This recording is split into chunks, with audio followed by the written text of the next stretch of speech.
We can hear you well, so that's what matters. You Great. can participate. Okay. And we have most of the board here, and it's 9 o'clock. So April, whenever you're ready, I'll call the meeting to order. I believe we're ready, President Saltzman.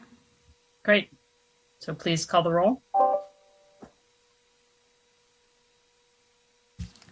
Vice President Lee. Director McPartlin. Oh. Here. Director Rayburn. Here. Director Simon. Here. Director Allen. Director Ames. Here. Director Dufty. Here. Director Foley. Present. President Saltzman. Here. Thank you. We have a quorum. Thank you. Director McPartlin, could you please lead us in the Pledge of Allegiance? I would be honored. Do we have a flag that can be shown? Because if not, I'll show one as a background. Yes, we are pulling it up at this moment. Thank you. Please join me. I pledge allegiance to the flag of the United States of America and to the republic for which it stands, one nation, under God, indivisible, with liberty and justice for all. Thank you. Welcome to this board meeting today on Thursday, June 9th. Please note, pursuant to all necessary findings having been made by the Board of Directors of the San Francisco Bay Area Rapid Transit District for itself as well as all subordinate legislative bodies to continue remote public meetings in the manner contemplated under urgency legislation, Assembly Bill number 361, public participation for this meeting will be via teleconference only. If you have joined us by calling in via Zoom, you can submit public comment by pressing *9 to raise your hand and then *6 to unmute when you are called on. And then if you've joined by Zoom on a device, just use the raise hand feature to be called on. And public comment is generally limited to 3 minutes per person. So moving on in the agenda, does anybody have any special guests to introduce? Okay, seeing none, I'll move on to the report of the president, and I'll be very brief this morning. Just want to remind folks that our next Bart board meeting on June 23rd will be an in-person meeting at the Del Norte station. We encourage the public to join us as well there. It will be different than a regular Bart board meeting. We'll be getting presentations on a lot of important items, and it will be a chance to see the now somewhat newly remodeled station, but still looking quite nice. And I hope we'll also get to learn about the use of the falcons there that just started last week for pigeon abatement. So I think that's the first time that's happened at Bart. And then in July, we're going to have our next evening meeting. It's going to be on July 21st. And at this point, we're planning for, July 28th, and we're planning for it to be in person. But that will just depend on what's happening with the COVID numbers. So we'll be in touch with the board and the public about whether that will be in person or not. But either way, it will be an evening meeting. So moving on in the agenda, we'll move next to item 3, which is the consent calendar. Madam President, Yep. I apologize. So I just wanted to be clear. My understanding is that that the falcons are not harming the pigeons, because you mentioned that it was abatement. So I just wanted for those that are really concerned about animal wildlife, just to let them know that abatement just means keeping them out of the way. No, it's even better for the pigeons, because actually a BART station is not a great place for a pigeon to end up and stay there a long time. So it's better if they go to a more appropriate place for them. But absolutely no pigeons are being harmed with the abatement efforts. But I'm sure we'll learn more about that in a couple of weeks. Thank you. So we'll now move on to the consent calendar. Does anybody wish to pull an item? And if not, can we have a motion for approval? So moved. Second. So we have a motion and a second, and I don't see any public comments. So we will move to the vote on the consent calendar.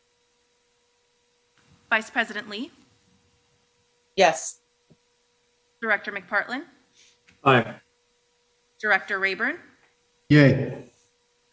Director Simon, Yes. Director Allen, Director Ames, Yes. Director Duffy, Yes. Director Foley, Aye. President Saltzman. Yes. Thank you. Motion carries unanimously. Thank you. We will now move to item 4, which is general public comment. This is for items not on the agenda. So if anybody wishes to speak on an item not on the agenda, please raise your hand. And let's go to the first speaker. Alita, please go ahead. Thank you again, President Rebecca Saltzman and members. Alita Dupree for the record. My pronouns are she and her. I could use a clock here. It would help. Thank you. And let's make sure we keep the audio on, because last public comment I was talking about the Pledge of Allegiance and it got muted out. So anyway, I'm going to talk about it again. Thank you for doing the Pledge of Allegiance. And we always have to remember that Bart and the Bay Area is not an island. San Francisco is not a separate nation, but it is part of California, which is in turn a part of this great nation that is the United States of America. So I ask that you never forget that. And I'm in another state as well right now, just as much. So how do we take our Bart to the next level? And I'm sure there are going to be plenty of things that I talk about. And meetings, I know, can be tiring. Sometimes you may have a parade of people who are speaking. There's just all kinds of negativity. But I ask that you not be fatigued when it comes my turn to speak, because I am different and I'm not like that. I call out issues, but I don't call out people. I may disagree, but I don't disrespect. So I ask that you not allow the things that I say to get lost in the laundry, if you will, as tiring as it might be. Because I think what I have to say is important. And it's getting hot out, and I think about how do we power our Bart. That's a good investment of money to be efficient and to use renewables to power our Bart. And I'm campaigning about that on other systems. Because in New York City, they have a system called a subway. I'm sure some of you have seen it. And I would like to see a day when that is powered by renewable energy. So they got a really big lift to do. I think we can show the rest of the world how it's done, but we got a lot more to do. And how do we continue our work of building a Bart that practices equity and welcome? We can talk about equity and welcome all day, but lacking board resolutions, what can be done? Because you really can't do anything without board resolutions. I ask that you turn your ideas into board resolutions so that people who are different will be fully included on this system. Because I don't ask much, but to simply be a fair paying rider who observes the rules of conduct. Because the biggest thing that I look for with spending the Bart money that should really rule over everything else, is a Bart that knows what to do with people. We can build and run trains as best we can and offer the greatest service. But ultimately, it comes down to what are we offering the people? I want people to have a positive experience when they walk out the door. And it's for this reason. It's because Bart is the people system. Thank you. Thank you. Do we have any further general public comments? I see one hand raised, President Saltzman. And again, just a reminder, this is for items not on the agenda. Go ahead to the next speaker. Caller whose number ends in 6233, please go ahead. Hi, good morning, Bart Board. My name is Antonio Taylor. I'm second time calling, long-term complainant, second time calling. I would like to address that there was a bombshell on Tuesday that made the Bay Area and the United States of America proud.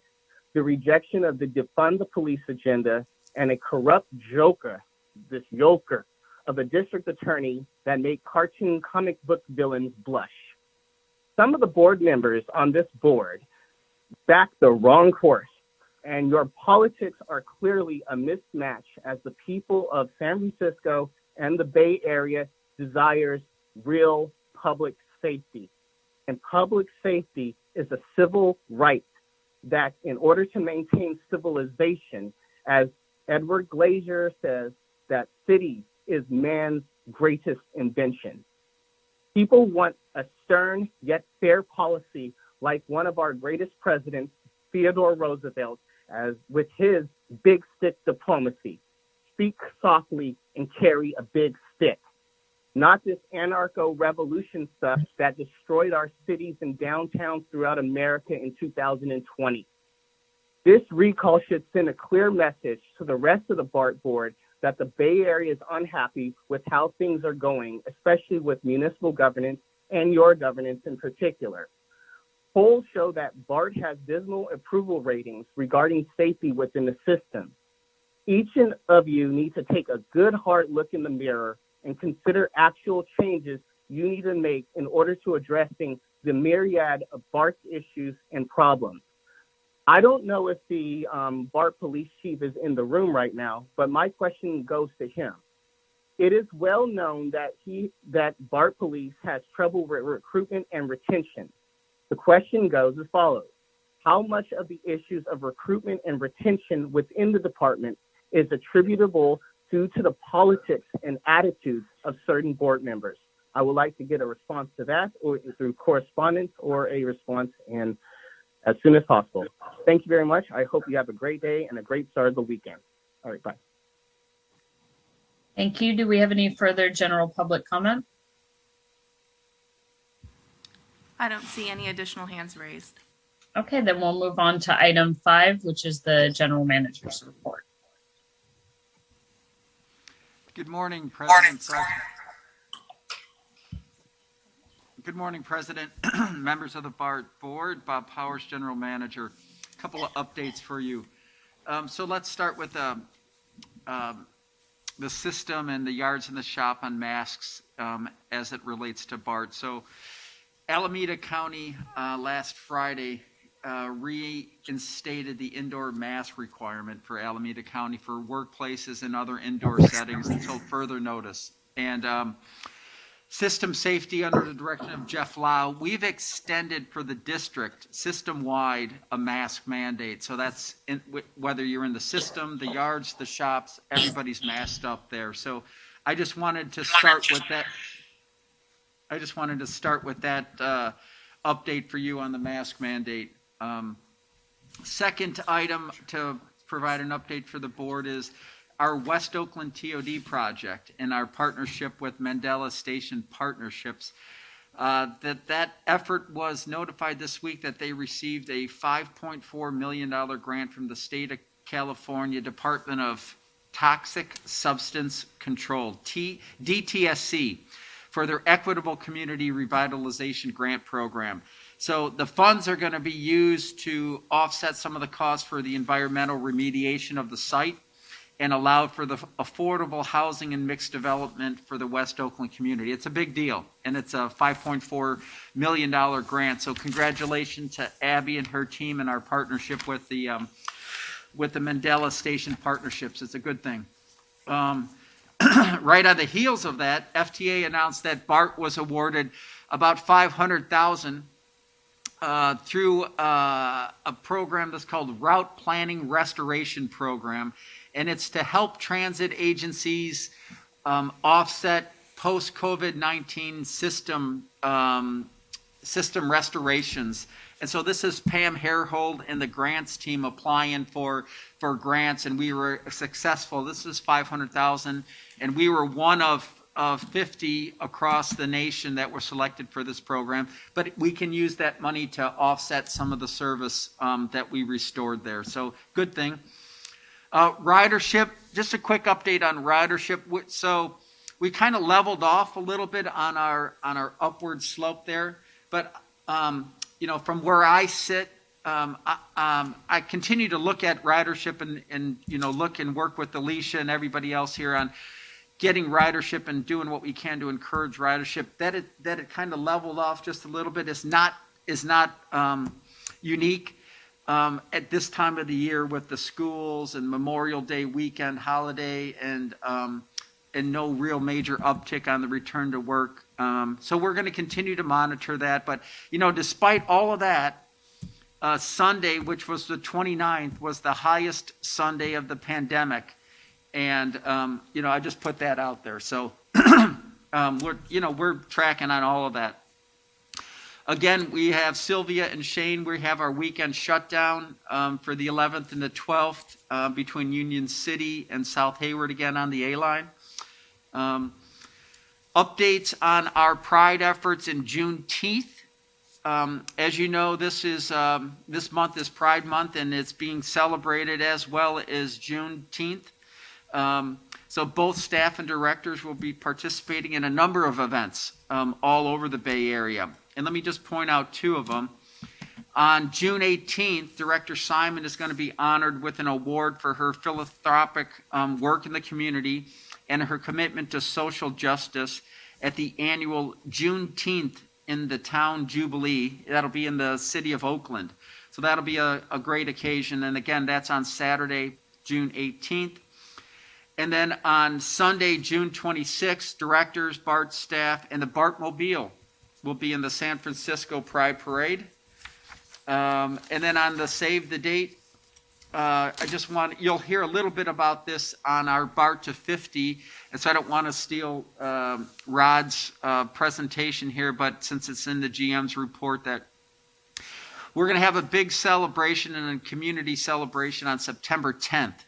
And that's going to be at the Lake Merritt Station. We'll do all the press notification and the public notification in, a very timely manner. But just a heads up to the board, to you, President Salzman, and members of the BART board, to save the date for that date. Again, that's Saturday, September 10th.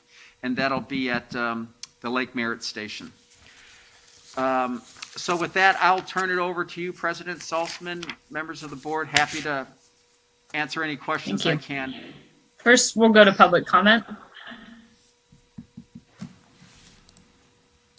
Alita, please go ahead.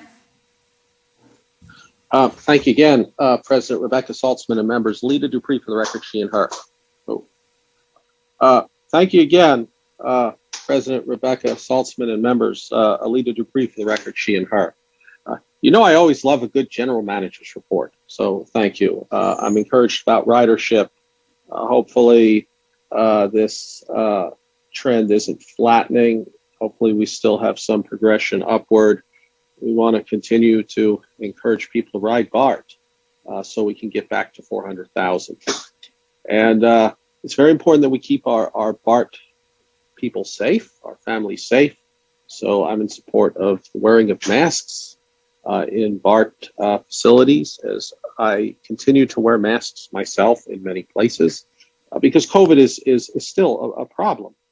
And I was at a presentation yesterday in which the person presenting had to do it remotely because they got COVID. So we got to keep working on that. And I'm looking forward to the Pride and the Juneteenth involvement, because these are very inclusive things. And I don't know that I've ever seen the Bart Mobile. I am not going to be in any of the parades because I don't take crowds very well. So I'm going to have to watch that from the sidelines. And it's good that we're getting some money. I think BART is very good at getting grant money. We have to continue that. $500,000 is something. We can do something with that. So again, I appreciate it. And the things that I'm hearing again in this report are reflective of the values that BART is the people system. Thank you. Thank you. Next speaker on the general manager's report. John, please go ahead.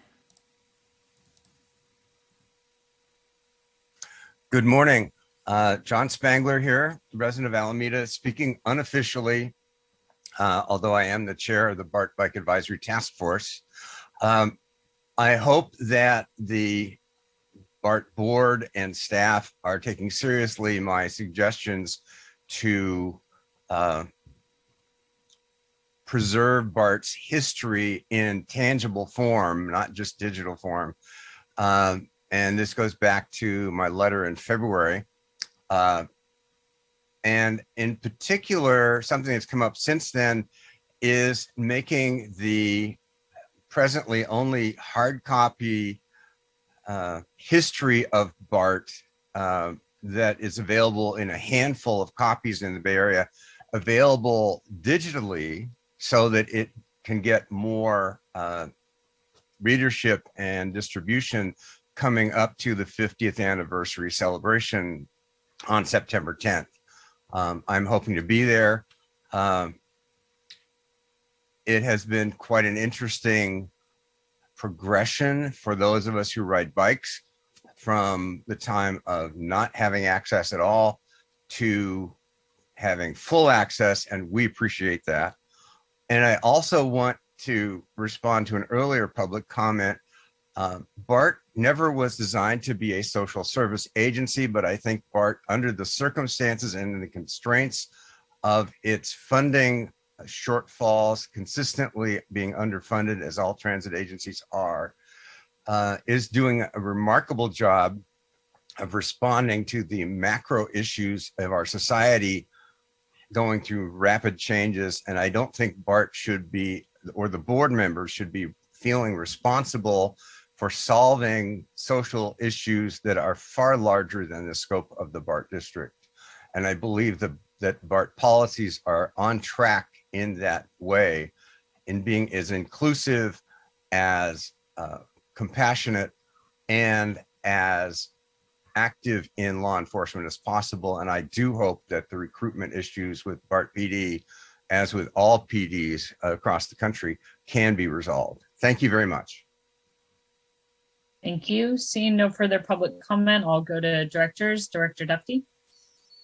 Thank you.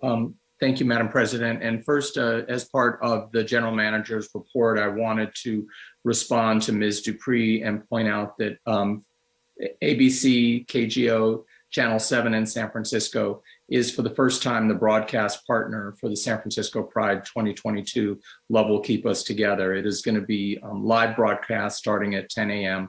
on June 26th. So, and then I just wanted to ask the general manager if perhaps it would be appropriate, if the chief is in the audience, to talk a bit about recruitment. I know that there's a lot that is being done, and I kind of don't want to leave unanswered the perception that first of all, I think that we're doing better than many public safety agencies in the Bay Area in terms of retaining and uplifting the members of the Bart Police Department. And so I just thought this would be a good opportunity to, kind of put the facts out there. Thank you. Good morning, Director Duffy, Chief Ed Alvarez. Yeah, we're doing a great job in our recruitment efforts. Our last written test, which just took place about 2 weeks ago, we sent out well over 300 invitations. And for our next upcoming testing cycle, we're already at 150. So with the help of our communications team, we had a new recruitment campaign put forth. We have a contact a recruiter link on our website now, which we never had before. We're averaging about 10 to 15 inquiries a day that we respond to within the 24-hour period. So we are getting a lot of interest back into our police department again. We don't have a retention issue. The problem that we have is that we have people that are retiring. But as far as people leaving our organization to go somewhere else, that is not happening. We currently sit at 26 vacancies, but we have a bunch of people in our background process currently that are in the process of getting hired. So that number should be dropping here very soon. Thank you so much, Chief. And Chief, maybe can we say, is it appropriate to say how many officers you are hiring for at this time? What the goal is? Yeah, our goal is to fill all 26 vacancies that we currently have today. And once we do that, we have our general manager's commitment to open up more positions to continue to grow our department. Great. Thank you so much, Chief. Director Rayburn. Thank you very much. Bob, could you address the system-wide computer failure that delayed opening this morning by about an hour? Are there any early forensic explanations? Can we reassure the passengers that the trains are running and everything's safe and sound? Good morning, Director Rayburn, board members, Shane Edwards. Yes, this morning at approximately 4:46 a.m., Bart system experienced an operations computer system failure. This delayed the start of normal revenue service for almost 1 hour, but we were able to reboot the system and restore controls to resume train service, and it is stable at this time. It's really about a network failure, Director, at this point right now, and we have to backtrace and troubleshoot what happened. But right now we know that we took care of the immediate issue, and we'll be resolving it on a nightly basis going forward with whatever patches are needed. Thank you for that explanation. And Shane, can you get us a memo when it's been fully resolved, you know more what happened and you know what the solution is? We absolutely can give you a background paper as soon as we know. Yes. Great. Any further questions or comments from the board on the general manager's report? Seeing none, we will go on to item 6, which is the quarterly report of the Controller Treasurer. Good morning, President Saltman, Bart Board, Chris Gann, Interim Controller Treasurer. So this update covers the quarters ended December 31, 2021 and March 31, 2022. And I will only focus my presentation on a few slides with significant changes. So starting on page 3.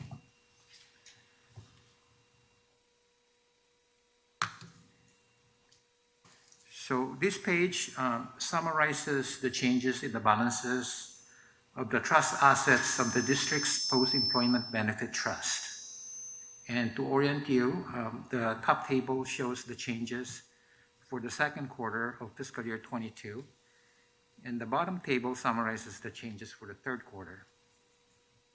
So for the quarter ended December 31, 2021, both the RHBT and Survivors Benefit Trust gained about 5%, about $26 million for the RHBT and $555,000 for the Survivors Benefit Trust.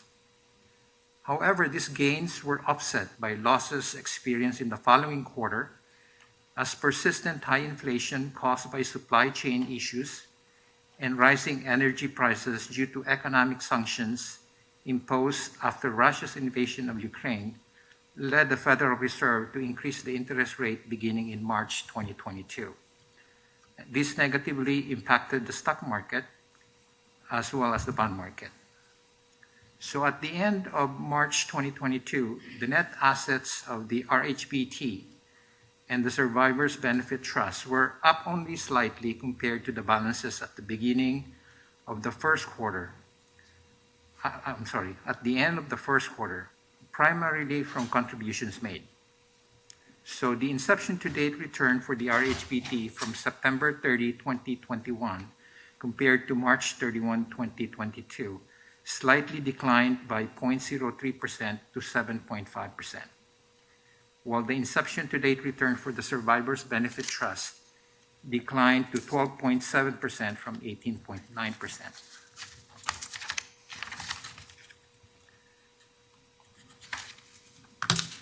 Moving on to the next slide, this page reflects the latest actuarial valuation reports for the Retiree Health Benefits Plan and the Life Insurance Plan based on data as of June 30, 2021. The updates for the pension plans and the Survivors Benefit Plan are currently not yet available. So the latest actuarial valuation for the Retiree Health Benefits Plan reflected a significant improvement in the funded status of the plan from 66.9% in the previous valuation to 79.3%. Net assets of the plan increased by 112 million to 501 million. This was partially offset by increase in total liability by 50 million to 632 million, resulting in a net decrease in the plan's unfunded liability by about 62 million compared to the previous valuation. So the increase in total liability was primarily driven by decrease in the discount rate used in the actuarial calculation from 6.5% to 6%. For the life insurance benefit program, the unfunded liability in the latest evaluation reflected an increase of 3 million from 39 million to 42 million. And the primary driver for that is the increase in the number of retirees from 2,541 to 2,755.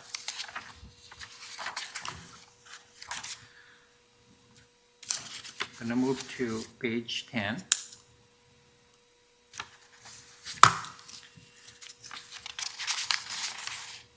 So as of our total outstanding grants receivable as of March 31, 2022 is 43 million.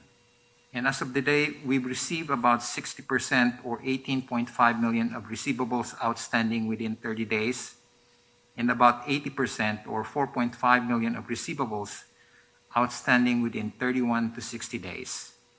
The total collection to date amounted to 24 million or 56% of total outstanding accounts receivable.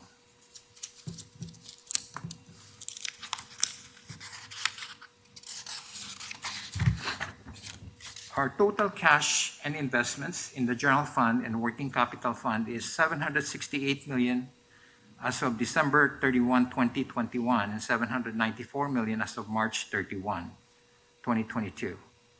The higher balance in cash on hand and in bank at the end of second quarter is mainly due to timing, as large payments received at the end of December were invested in January 2022. With interest rates anticipated to go up in 2022, most of the district's investments were invested in securities with shorter maturities. Thus, the weighted average maturity of our portfolio during the second and the third quarter of fiscal year 22 were 73 days, down from 109.5 days from the first quarter.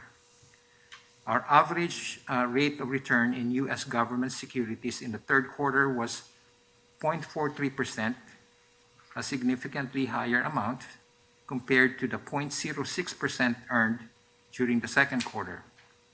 And the return on investments in LAIF, or Local Agency Investment Fund, also increased slightly from 0.23% in the second quarter to 0.32% in the third quarter.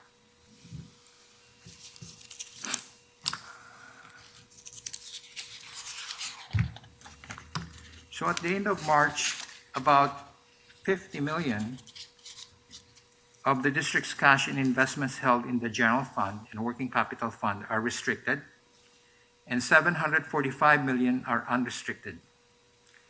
The balance in the unrestricted funds in the general fund increased by 137 million from 321 million at the end of September to 458 million in March, partially due to the increase in operating reserve for economic uncertainty related to the federal emergency relief grants, which grew by 97 million from 207 million at the end of September to 300 million in March, as shown on page 14.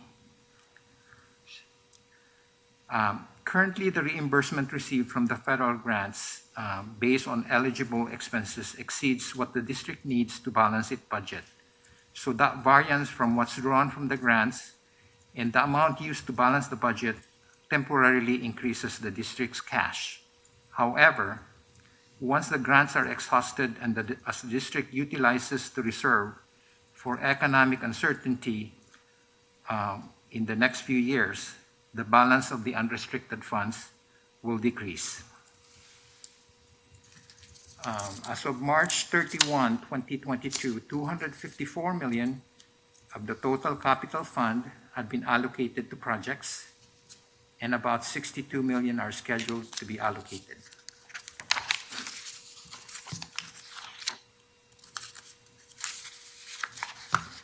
So there is really no changes to this page, as payment of principal balances are typically made in the first quarter. So I'm going to move to the next slide.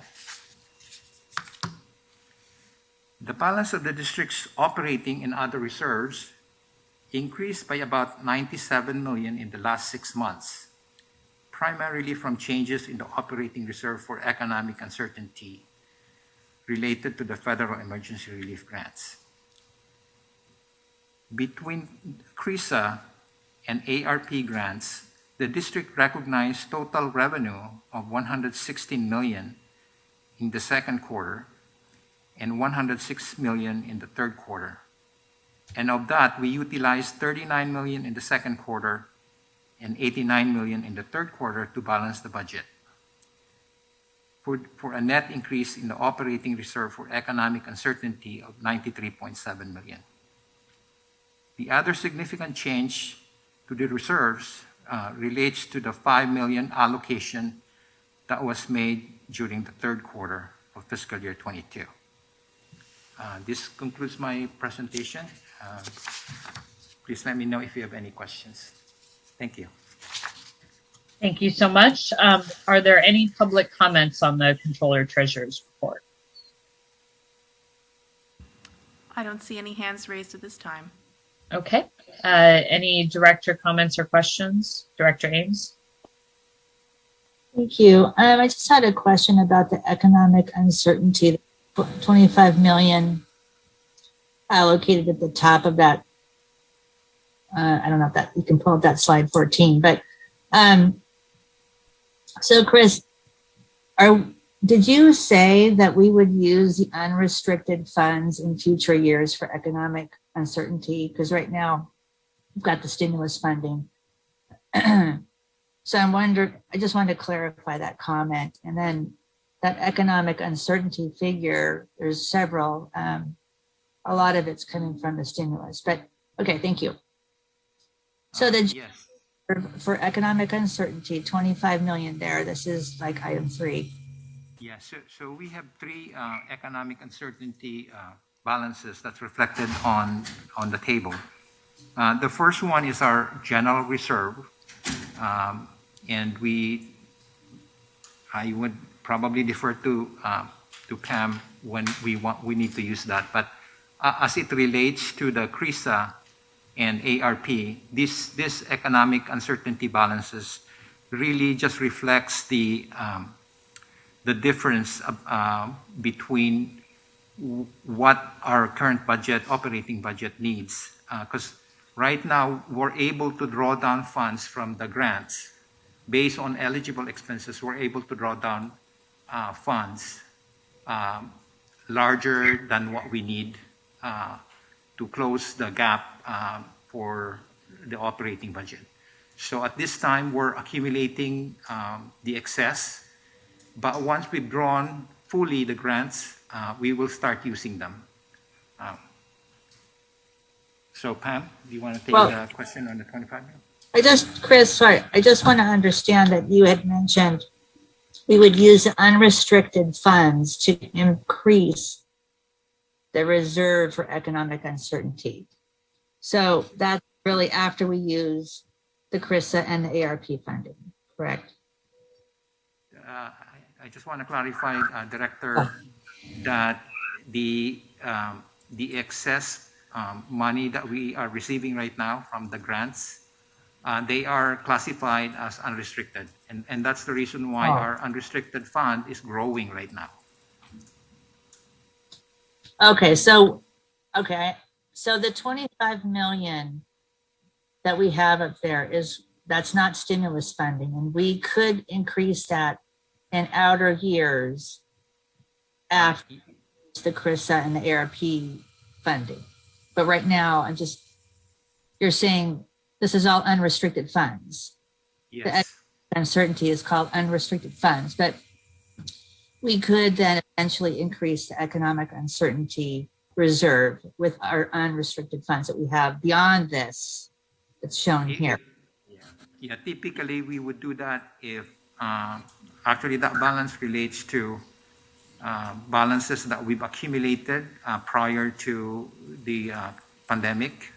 And so we were able to set aside money that we intend to use if needed in the future. So until such time that the district is back to its feet in terms of, our ability to have excess revenue than what we need to close the gap, I don't anticipate adding any more money to that balance. Yes, okay, I understand. All right, thank you. Thank you. Any other questions or comments? Okay, then we'll close this item and move on to item 7, which is the administration item. So I will turn it over to Chair Simon. Great, thank you. Thank you, President Salson. I would like, actually, if we could begin with item C. We have 2 rather large items with A and B. I would like to begin with C, hopefully with, if you could just give us just a very, very brief summation of the item without full presentation. And if there are questions from the board, we'll go with those in public comment. Let's begin with item C.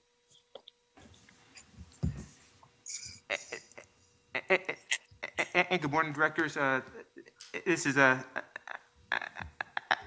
Alex Gaffney, as assistant and general manager for as administration. Every staff is recommending the as authority to authorize the general manager to award agreement number 6M4782 to Claremont into EAP, powered by Uprise Health for as employee, as assistants, and substance as abuse services. This is an RFP that we put out to bid earlier this spring. This is the services that are provided under this agreement. Provide assistance to our employees on a broad range of issues, ranging from substance abuse, child abuse, elder care. If they have concerns regarding and financial issues and for legal issues as well. We did outreach to as a broad range of vendors on this RFP. We had over 4 vendors attend in the pre-proposal meeting. However, we only ultimately got one. We only received one proposal back from the as incumbent of a firm. And at this point, and Bart has been very satisfied with the services that have been provided by this firm. And with that all said, every staff is asking for the as approval of this motion. Thank you so much. If there is there, thank you. I see a couple of board hands, so if you could raise them. I'm also operating on my phone, so board hands, virtual hands would be super helpful. If we could go to public comment prior to board discussion and or questions. Director Simon, I don't see any hands raised for public comment at this time. Thank you. The hands that I see raised from the board for questions, it's Director Rayburn. Thank you, Chair. Thank you, Chair Simon. I recognize the critical need for providing supportive services to our employees, but I also recognize a need to spend our funds as we intend to help the community. And I would like to call on Maceo to discuss the very low MBE, WBE percentages on this contract. And I'm going to suggest a substitute motion. Maceo, could you elaborate on the percentages that in the contract? Good morning, Directors. Maceo Wiggins, you. Office of Civil Rights. I reviewed the documents this morning again. One of the things I want to point out on this one for the board and the public on the line with us is that this contract is a little bit unique in that Claremont uses individual providers that make up the bulk of their subcontracting. So Maceo, the PhD in psychology or the psychologist. And that's the bulk, looks like to be the bulk of their subcontracting. Their agency subcontracting, there is some MBE and WBE participation on it. So this is a little bit unique in this case in that there's a large number of individual providers that are subcontractors on this contract. And that's probably the main reason why the MBE, WBE availability percentages were impacted in this way, because I don't see any MBEs or WBEs in that pool. And my recollection is from memory, it's about $650,000 or $630,000 of money over the 5-year period. Yep. Thank you. And overall, the availability of social services in the Bay Area is tremendous. And it's actually, I think, reflected in the availability numbers that were available for this contract, yet we only see 1% for MBE and 1% for WBE. I'm reluctant to support this contract. However, again, I recognize how critical it is. And so I would like to suggest that we begin to groom for getting better participation on the bids, getting additional,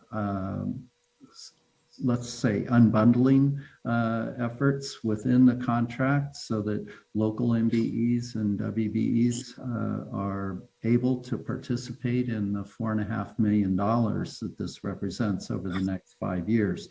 My substitute motion would be to eliminate the option for additional 2 years so that we can make it clear that we will rebid and make this and ask for this contract to meet our availability goals. We have a substitute motion on the floor. Do we have a second? Second by Dufty. Okay, we're going to District Secretary or General Counsel. Correct me if I'm wrong. We can go. Do you all want any other discussion on this substitute motion? And then we should go to the vote on this substitute motion and see where it brings us. This is Director Lee. Can we just get a quick staff response regarding the substitute motion? And then before we vote on it, can I just hear the substitute motion in its entirety again? Thank you, staff. And Director Lee, this is Alaric Endergraffman again. Every staff would not have a problem with the substitute motion.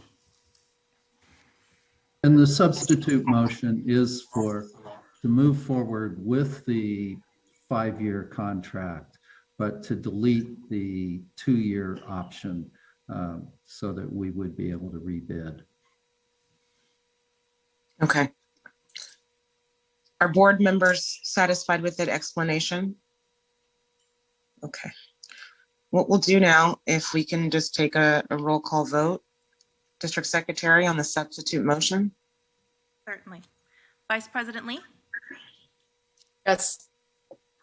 Director McPartlin? Aye. Director Rayburn? Yay. Director Simon? Yes. Director Allen? Director Ames? Yes. Director Dufty? Yes. Director Foley? Aye. President Saltzman? Yes. Thank you. Motion carries unanimously. Thank you. Thank you. Thank you, Director Rayburn, for the motion, and thank you, board members, for moving through item C so beautifully. Now we can move to item A, and this is our there will be a presentation and discussion on our budget, and I will lead that to Pamela and her team. Thank you, Pamela. So thank you, Chair Simon. So item A is an action item to approve the fiscal year 23 and fiscal year 24 budget. This follows 4 presentations and the preliminary budget memo, which you have seen and read over the past several months. In your board packet, you have an ADD with several attachments describing the budget and the budget resolution. Chris Simi, Bart's budget director, will walk you through the summary presentation that's on the screen, and then we'll turn it back to the board. Good morning, directors. Christopher Simi, budget director here. As we have just a few slides for you here today, and as Pam mentioned, of course, there's much more detail in the packet you received as part of mail out. So you've seen this executive summary before, but to recap, as in FY22, fiscal years 23 and 24 are about delivering service and ridership experience while being very thoughtful about stewarding our limited one-time federal emergency funding. I will note that this budget, as we mentioned before, does include a 3.4% less than CPI fare increase per policy, which will go into effect on July 1st. And then finally, I'll just note that this is Bart's first 2-year operating budget, as we mentioned before. Another slide you'll be familiar with is our Ridership Outlook, which really drives our net result in the budget. And I'll highlight that gray shaded area on the right side of the chart, which just shows the continued uncertainty we face in making ridership projections as the pandemic perseveres and workers are slow to return to the office. And then here is it's really a summary level chart showing our sources, uses, and net result with federal emergency assistance at the bottom. And just to be clear, these numbers have not changed for FY23 and 24 since we were last in front of you on May 12th or at the public hearing on May 26th. And then finally, this is the timeline. I guess you can see we're kind of at the end of the process here today. And so finally, this is the motion you're being asked to take an action on today. And I just wanted to quickly take a moment here to just acknowledge the amount of work that has been put into this budget and its development by staff across the district. It really has been a sort of a collaborative process over the past 9+ months, I would say. And of course, just the thoughtful input and feedback we have received from you directors, members of the public, and other stakeholders throughout the process. I just want to take a moment to acknowledge everybody and thank everybody for the tremendous amount of work there. And so finally, as you can see on the slide here, staff recommends approval of this resolution in the matter of approving the annual budget for the San Francisco Bay Area Rapid Transit District and authorizing expenditures for the fiscal years July 1, 2022 to June 30, 2023, and July 1, 2023 to July 30, 2024. Thank you for your time. Thank you. That concludes your presentation. Yes. Okay, wonderful. I just wanted to make sure. I want to first invite public comment, and I see hands being raised by members of the board. Yes, we will proceed with John. Please go ahead. Thank you. Good morning, President Saltzman and the board, and thank you, Director Simon, for your work on this. I am John Spangler, Chair of the Bart Bicycle Advisory Task Force, or BBATF for short. I've served on the BBATF since 2011. I'm here today to present the BBATF's letter that is in your packets, urging the Bart board to, and I quote, prioritize and fund the rapid replacement of Bart's oldest, smallest, and slowest elevators. End quote. The task force unanimously adopted this letter at its Monday, June 6th meeting. Our letter addresses the $339 million future and currently unfunded renovate station elevators phase 1 to 6 item in the projects and status chart on page 11 of the capital program and project status report presentation sent to you as part of this budget. And that's the major program report, item 3 in that PDF. The small, slow, and old elevators at Bart's core stations never really met the needs of wheelchair users, bicyclists, parents with strollers, or other Bart patrons. There aren't enough of them either. They certainly weren't designed with modern cargo bikes, trikes, recumbents, or e-bikes in mind. 3 decades after the passage of the Americans with Disabilities Act It's long past time for BART to replace all of its tiny, slow, and ancient elevators with more, bigger, faster, and more accessible ones, such as those planned for Irvington and in place at Warm Springs. Please allocate sufficient funding from Measure RR funds to your capital funds, federal sources, and from federal forces in the BART capital budget. So BART users don't have to wait another 32 years for bigger, faster, and sufficient elevators to meet today's needs. Thank you very much. Thank you. Other members of the public, and I would love for Pamela's team to address the elevator question at some point before we end this presentation or end this item. Thank you. District Secretary. Seeing that there's no other members of the public who wish to address the item, is that right? Or do we have other? Yes, sorry about that. We have two other hands raised. Alita, please go ahead. Thank you. Thank you. Chair Lateefah Simon and members, Alita Dupree for the record, she and her. I appreciate you taking my testimony on this item. Had a little bit of a scare there. I hope I have standing. I did send you a letter on the 28th of May with my various feelings about the budget, among other things. I would like to see you pass a budget by the end of today. I don't want a repeat of what happened about 3 years ago, where you didn't pass a budget and then you had to go back in the end of the day. It was a very long day. I admit to you very frankly that I personally would not vote for this because in my values, I do not feel that the time is right for a fare increase. And there are a lot of good things in the budget. And I want this budget to be passed because we want to be able to do the things that we need to do come July 1. So, I mean, I would hope that you would sign this budget, but going forward, what can we do to mitigate the effects of this fare increase on people where it will be challenging? Can we do something down the line of some kind of a rollback or some kind of a mitigation going forward? And I know it's not easy because then you have to send a message to Clipper and have everything reprogrammed. But I was looking at the MTA website in New York City. They have not had a fare increase. The full fare to ride their subway is still $2.75. And New Jersey Transit has not had a fare increase.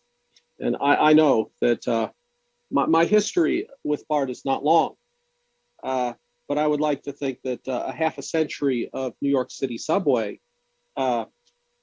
let's call ourselves even. I think that counts. So how do we consider the importance of equity in this budget? Because I'm still not seeing in this budget the advancement of the things that I talk about, such as equity and welcome and legendary and stately ideals. I'm not seeing tradition as exemplified by the New York City subway and Grand Central Terminal.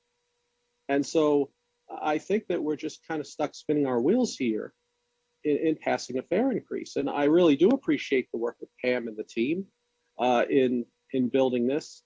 And I'm not blaming them one bit. But are we using our talents of inspection, measurement, and evaluation to find greater efficiencies in our budget to mitigate a fare increase? I remember this last meeting was very acrimonious. I wrote to you in my letter. I hope that your anger was not directed at me. So, I mean, pass the budget, but I'm still saddened. I think we have to do better and pass board resolutions that will ensure equity going forward. Thank you. Thank you, Mr. Dupree. I believe we have another hand. Yes, we do. Joe, please go ahead. Thank you. Joe Kunstler here. I just rode your BART last Tuesday and Wednesday to, among other things, take photos of the San Francisco City Hall at night, to thank San Francisco Supervisor Catherine Stephanie for her work on gun violence, and to finally ride eBART. And you have a really wonderful system. The only thing I missed out on was congratulating Elisa Trost on 10 years of being with your wonderful agency. So I will congratulate Mrs. Trost right now. And considering the last caller took all 3 minutes and I had to sigh at one point, I will just say that I also got to see a lot of Coliseum, and I want to salute this chair for her advocacy of Oakland Transit. It's a really good system. And I really do want to stress that there is a crime problem around Civic Center Station. There were a lot of hoodlums down there. There was a lot of drug use down there. And the only way I felt safe going down into the station was when I saw the brave San Francisco Police Department in their SUVs flashing their sirens and lights. And I had to run down there, and I had somebody, panic a little when I tried to take a picture of all the crime to send to this board. But I would highly encourage you to travel in pairs or more one evening to the Civic Center Station, because there's a lot of criminal activity going on, and you need to address that. This isn't people in tents just trying to find a place to sleep. This is a lot worse than that. And I just want to be your friend and advise you of that. I thank you for the public comment. I hope I'll be able to comment again on your 50th anniversary party. I think it's going in the general right direction. So best of luck to all of you, and thank you for having me. Thank you so much for your comments. We deeply hear them. If there are no other public comments. Director Simon, I think you muted yourself. yourself. I am muted. Thank you. I apologize. Thank you for your public comments, members of the public. I really appreciate them, and we deeply hear you. There are, I see about 4 board members at this point who would like to speak to this item.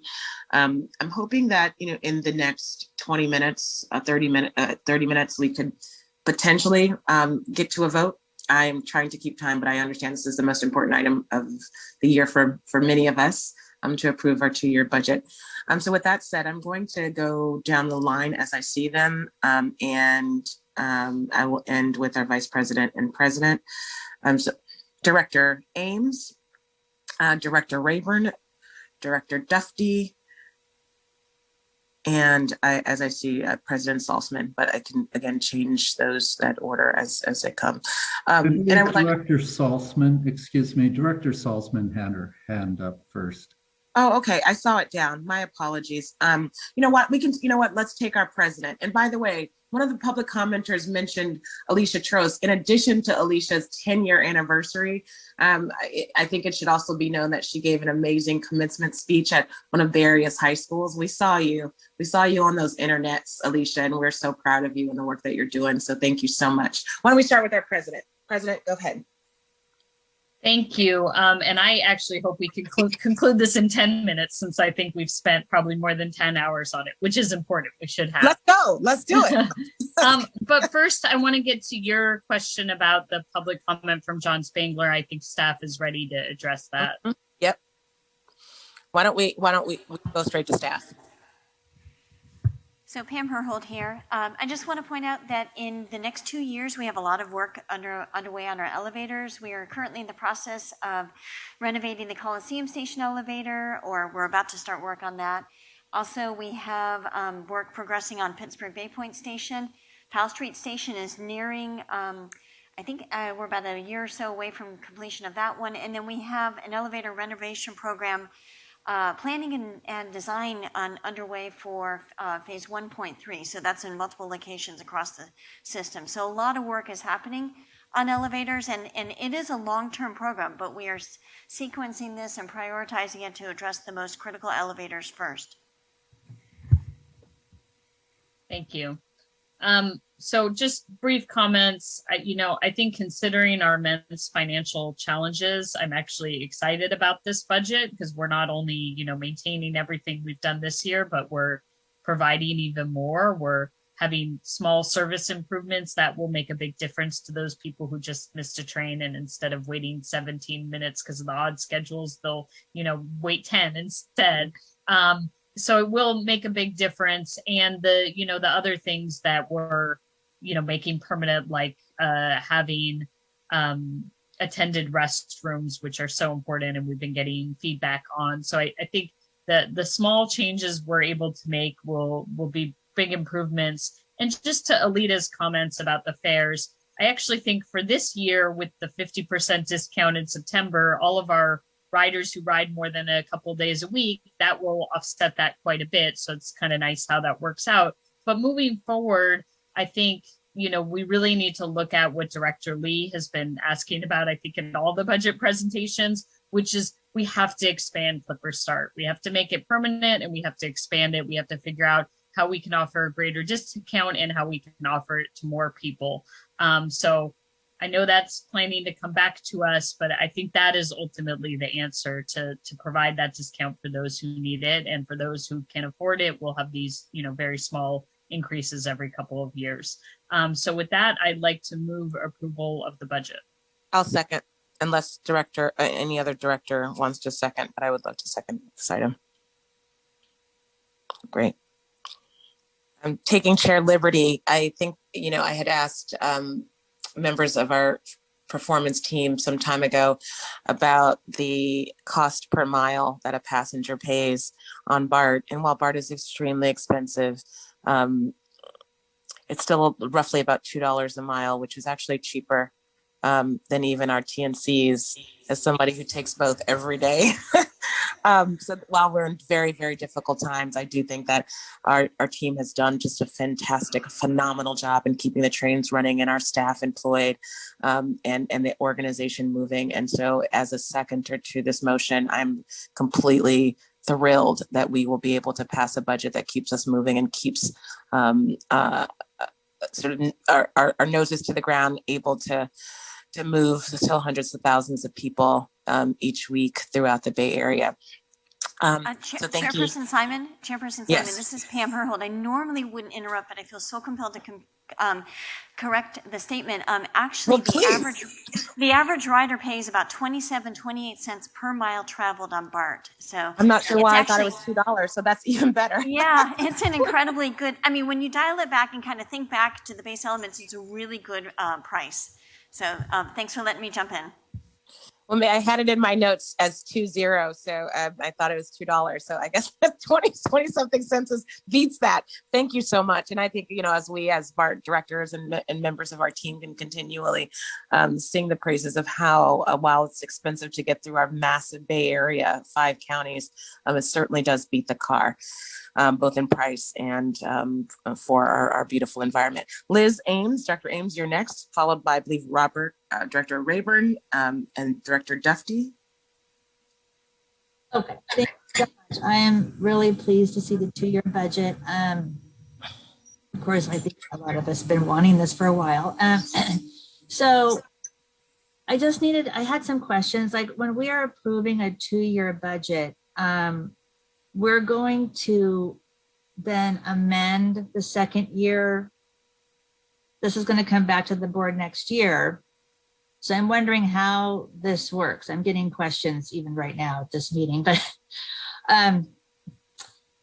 so can you explain the process on the 2-year budget? Yes. Before you begin, if Director Ames, so that we can move through these items, do you have any other questions that staff then can compound so that I can move to the other directors, or is that your final question? I have one more question. Can you ask it now so that we can go directly to that question? Okay. So we can do both, and I can move to the next director. Thank you. Yeah. What's the second question? Okay, so we also have a capital program that's tied to this budget, and I'm hopeful that we're going to see a presentation. I thought we would get a presentation on the capital projects that we're going to do for this year, and then I guess next year, because we've got a 2-year budget. But specifically this year, I thought we were going to get a presentation, and I'd like to know when that's going to come back before the board, because the sooner the better, because we have this request, for example, for elevators. There's priorities for elevators. There's a backlog. There's a $10 billion backlog, I believe, and that's an old number, 2019, on projects that are not going to get completed. So when are we going to get the capital project Okay, I think I understand your question. So Director Ames' first question is about, again, how this comes back to the board, or will there be any modification opportunities between now and next fiscal year or fiscal year end? And then the second is presentation on capital. And if we're okay with those answers, then I would love to just proceed to Robert or Director Rayburn. Thank you so much, Director Ames. Yeah, hopefully we can get some answers. Thank you. Yeah. Hi, Christopher Simi, Budget Director here. I will answer the first question on the two-year budget, and then Pam will jump in on the capital stuff. So it's a really good question, Director. It is a two-year budget. And so right now you're being asked to approve fiscal year 23 and fiscal year 24. And then a year from now, when we're in front of you again, we're going to be asking you to approve FY24 and FY25. So it's kind of I think of it as a rolling two-year budget. And so we'll have an opportunity to weigh in on changes in FY24. I mean, I'm sure we'll have numerous changes there. The idea is to really do more long-term planning here, but we do also acknowledge, especially in this environment, that things are changing rapidly. So you're not locked into FY24 at this time. It's more just about planning and being thoughtful about that. And I'll pass it to Pam now. Yeah, thank you, Director Ames. As you recall, at the first meeting in May, Sylvia Lamb and Priya Mathur came and presented the fiscal year 23 capital program and project update. So that was a pretty informative presentation. And then just last week, Sylvia emailed to the entire board the capital project status report. And I think you and I talked briefly about it earlier this week. So that's a very informative report that lists off all the capital projects and provides some high-level summaries for the top programs and projects that are currently underway. Then, as I noted, we will be back to see the board in September with a presentation that's titled, currently right now, this is just a draft title, the Fiscal Year 23 Capital Program Priority Process Review and Fiscal Year 24 Board Engagement Plan. So we want to work with the board as we move forward with our capital program. So that those are we've had some key presentations and reports out to the board lately, and we'll be back to engage with the board in September and continue that discussion. Okay, and I would just thank you, Pam, and the team. It's just a phenomenal project to just be more transparent about the projects we're programming.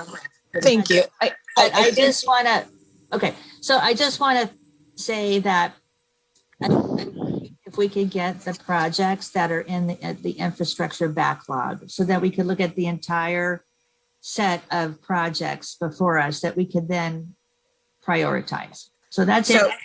That's my final comment. I appreciate you, Director Ames. And one of the things that we could ask staff is if you could move those, I believe there was a narrative and a PowerPoint, move those just as a reminder to the front of board members' emails to send again. Thank you so much. Thank you so much. Director Rayburn, followed by Director Dufty. And I'm hoping that, to President Salzman's great advice that since we've discussed so much on these items previously, after these comments, we can go to a vote. We have a motion and a second. So Director Rayburn, Director Dufty, and Director Foley. Thank you, Director Simon. And there's been a number of changes in the way we budget at BART with this year's budget or the next 2 years' budget. And of course, one element is that initiatives belong to a bygone era.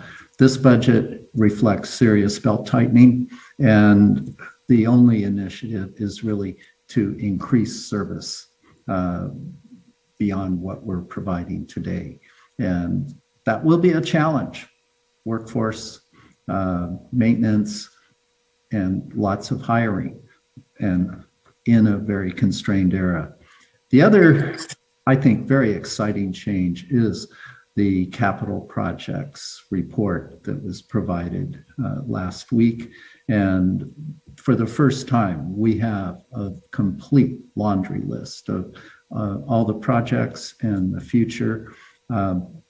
As John Spangler mentioned, the BBATF reviewed the elevator guide and saw lots of deficiencies. And of course, we all know that elevators often go out. We have so many people who are dependent upon those elevators. And so we need not only reliability, but that reliability should come from redundancy and increased size so that, when we have an elevator attendant, we don't just end up with making less room for the passenger in the wheelchair. I think that the process moving forward gives me a lot of hope on this, that we will have a priority process review in September and be able to have a serious discussion about our capital projects and future expenditures and what we should prioritize. So I'm excited about this and will be happy to support it. Thank you. Thank you so much. So we're almost at the end of this discussion. We'll go to a vote. Critical comments and questions, please. Director Dufty and Director Foley. Thank you, Madam Chair. I'm not sure my comments are critical, but I will try and be enlightening, maybe, to start. Brilliant. No, brilliant. Far from that. Let me first thank Chris and Pam and colleagues, and I'm sure all of the management team has been important to development of our first 2-year budget.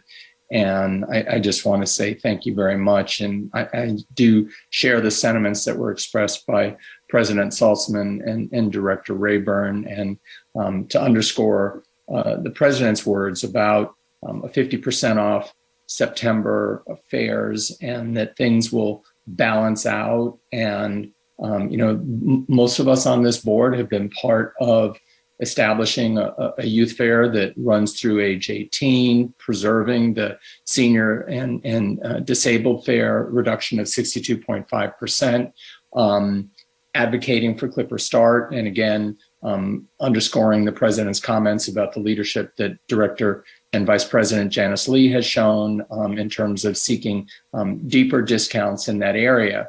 And I do want to reflect, and I do that out of respect with Ms. Dupree, and say that I understand that people are hurting. I come in contact, I have close friends who have really been rocked by the pandemic and all of the economic and personal impacts that have been felt. But that being said, I don't think it would be responsible to delay again the inflation-based fare increase. I think that for an agency like BART, certainty and the ability to plan and budget appropriately for investment in our system to achieve a state of good repair is of paramount importance. And the incident that took place this morning is not something I want more of. And so I'm willing to take the criticism. I'm willing to understand that people may be unhappy. But I think that ultimately, for my time on this board of directors, my responsibility is to ensure that this system is the best that it possibly can be for all of our riders, and particularly for those who are transit dependent. I would like to take a moment, since there was a public comment about safety conditions at Civic Center Station, and I would like to ask the chief to address them, because I think that it's important that in real time that concerns that are brought up are addressed. What is taking place at Civic Center is not, it's not a BART issue. It's a city and county of San Francisco issue that rapidly moves up and down the stairs and escalators, and moves from UN Plaza or the city area around Civic Center Station onto our platform and onto Muni's platform. But our chief and the department have had fixed posts, and I just wondered if the chief could speak to the concern expressed by the public comment speaker. Yes, good morning, Director Dufty. Absolutely. We still have fixed post at the Civic Center Station. So every minute that station is open, we will always have uniformed officers, CSOs, and we also assign transit ambassadors to run that line during the hours of their shift. We continue to work collaboratively with SFPD through Lieutenant Nick McRackus, who is now the area commander there. He has built partnerships with the area captains for San Francisco PD. We have made several arrests of those that are hanging out in our stairwells to do drug transactions or any other criminal type activity. But we are active. We're there every single day, 7 days a week.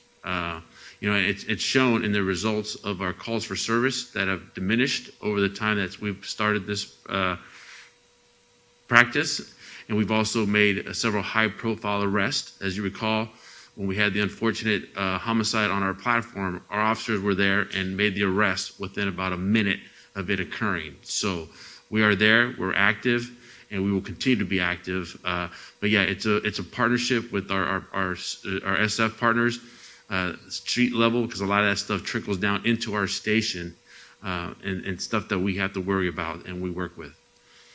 And thank you, Chief. And I just want to underscore that the homicide that you described was an incident that developed from the street level and then came into the station. Was not generated within the station. It came from outside into the station. And I do want to also acknowledge Alicia Trost and that there is now consistent signage in our stations, which gives information if you don't have phone numbers. But I would certainly encourage the public comment speaker, if you don't have the Bart Watch app, you have the ability to call dispatch if you feel like there's an unsafe situation.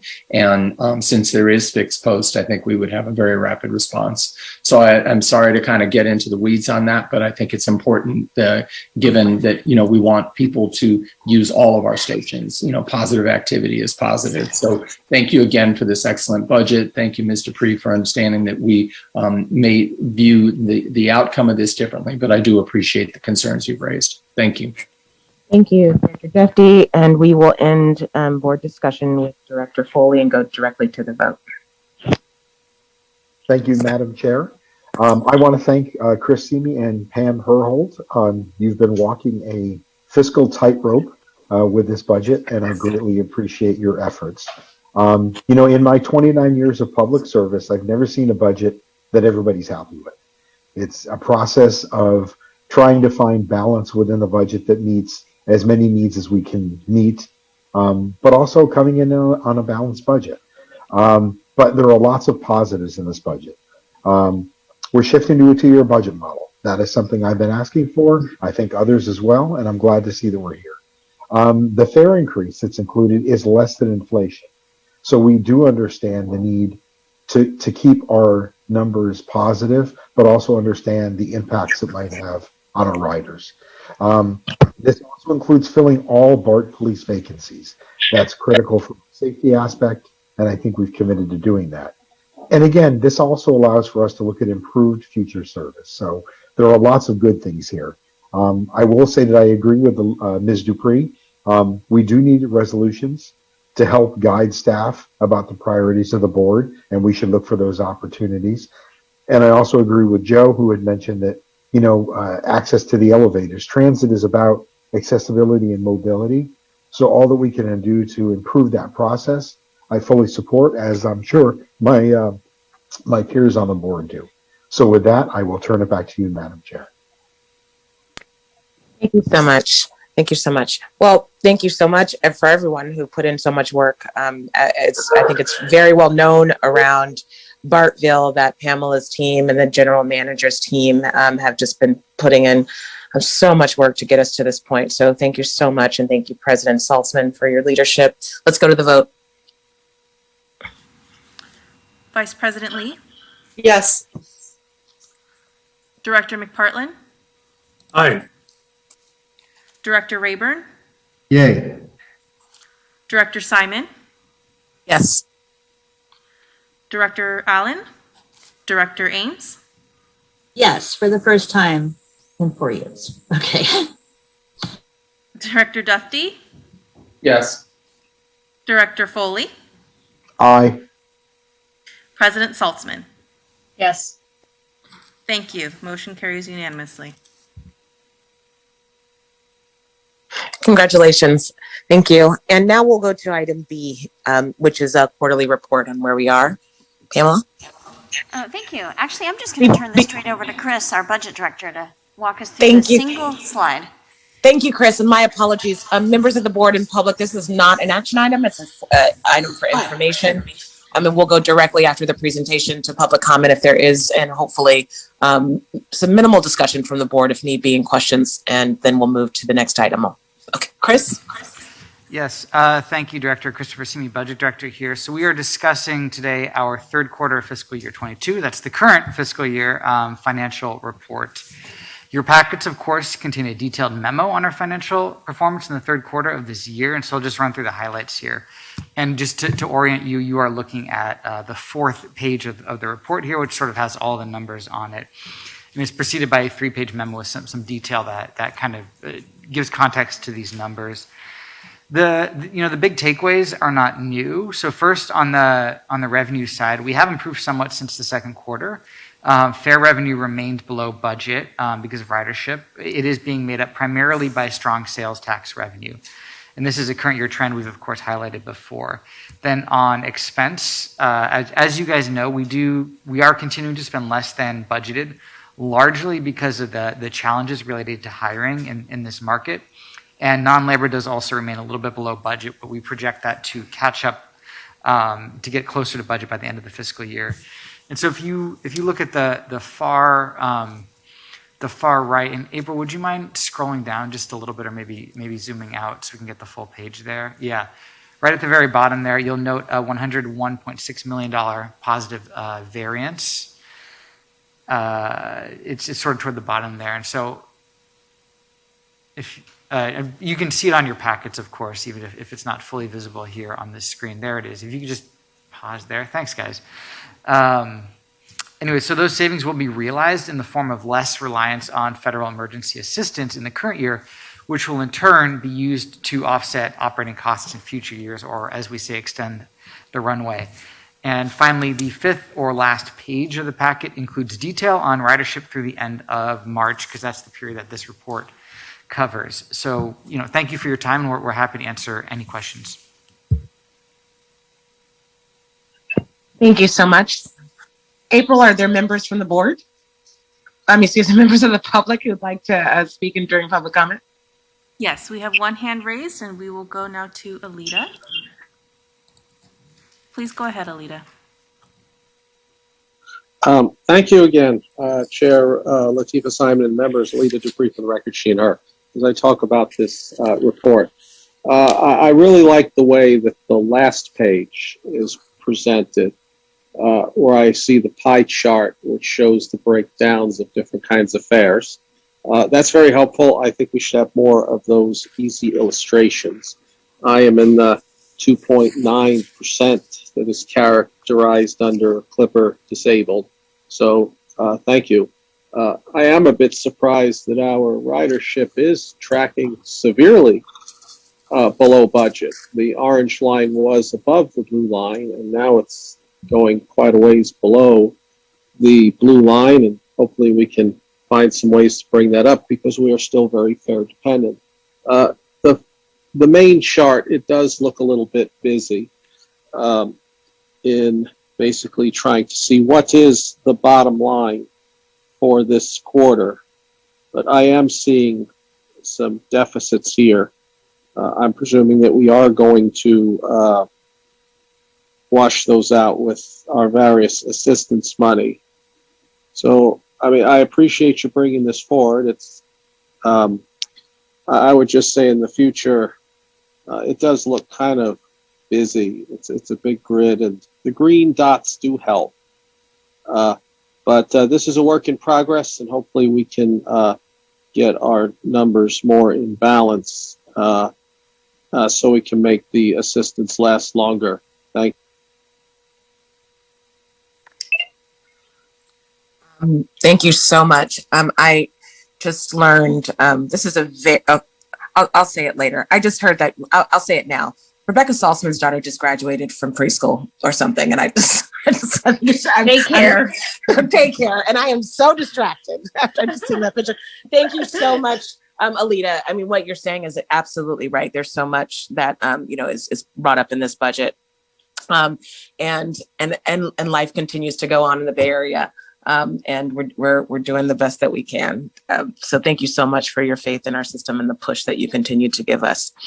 Are there any other public comments? I don't see any other hands raised at this time. Thank you. And we'll go to board. Does board have?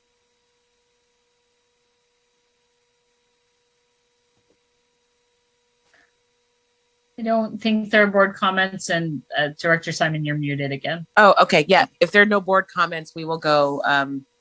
We'll go to the mother of the graduate, Rebecca, President Salzman. Apologize for distracting you. It was the best distraction. So we don't have any engineering and operations items, so we will go to item 9, planning, public affairs, access, and legislation. And I will turn it over to Chair Foley. Thank you, Madam President. To my colleagues, we have 4 items before us today. As we do have a number of items, I would ask folks to try to keep their comments succinct and on point. Some of the items are a repeat, like our Ashby North Berkeley TOD update. But let's start off with an authorization item for the board, which is our state legislative update and legislation for consideration. And just so that you're aware, we're going to actually bifurcate the vote. So staff will provide an update on and a vote for AB 1621 and then AB 2011, at which point we will then take a vote on those items and then move to Senate Bill 1161. And with that, I'll turn it over to staff. Thank you, Chairperson Foley. Carl Holmes, AGM Design and Construction. I will hand it off to Amanda Cruz, who will present the legislative item. All right. Thank you, Carl, and good morning, directors. We can move to the first slide. We begin today's presentation.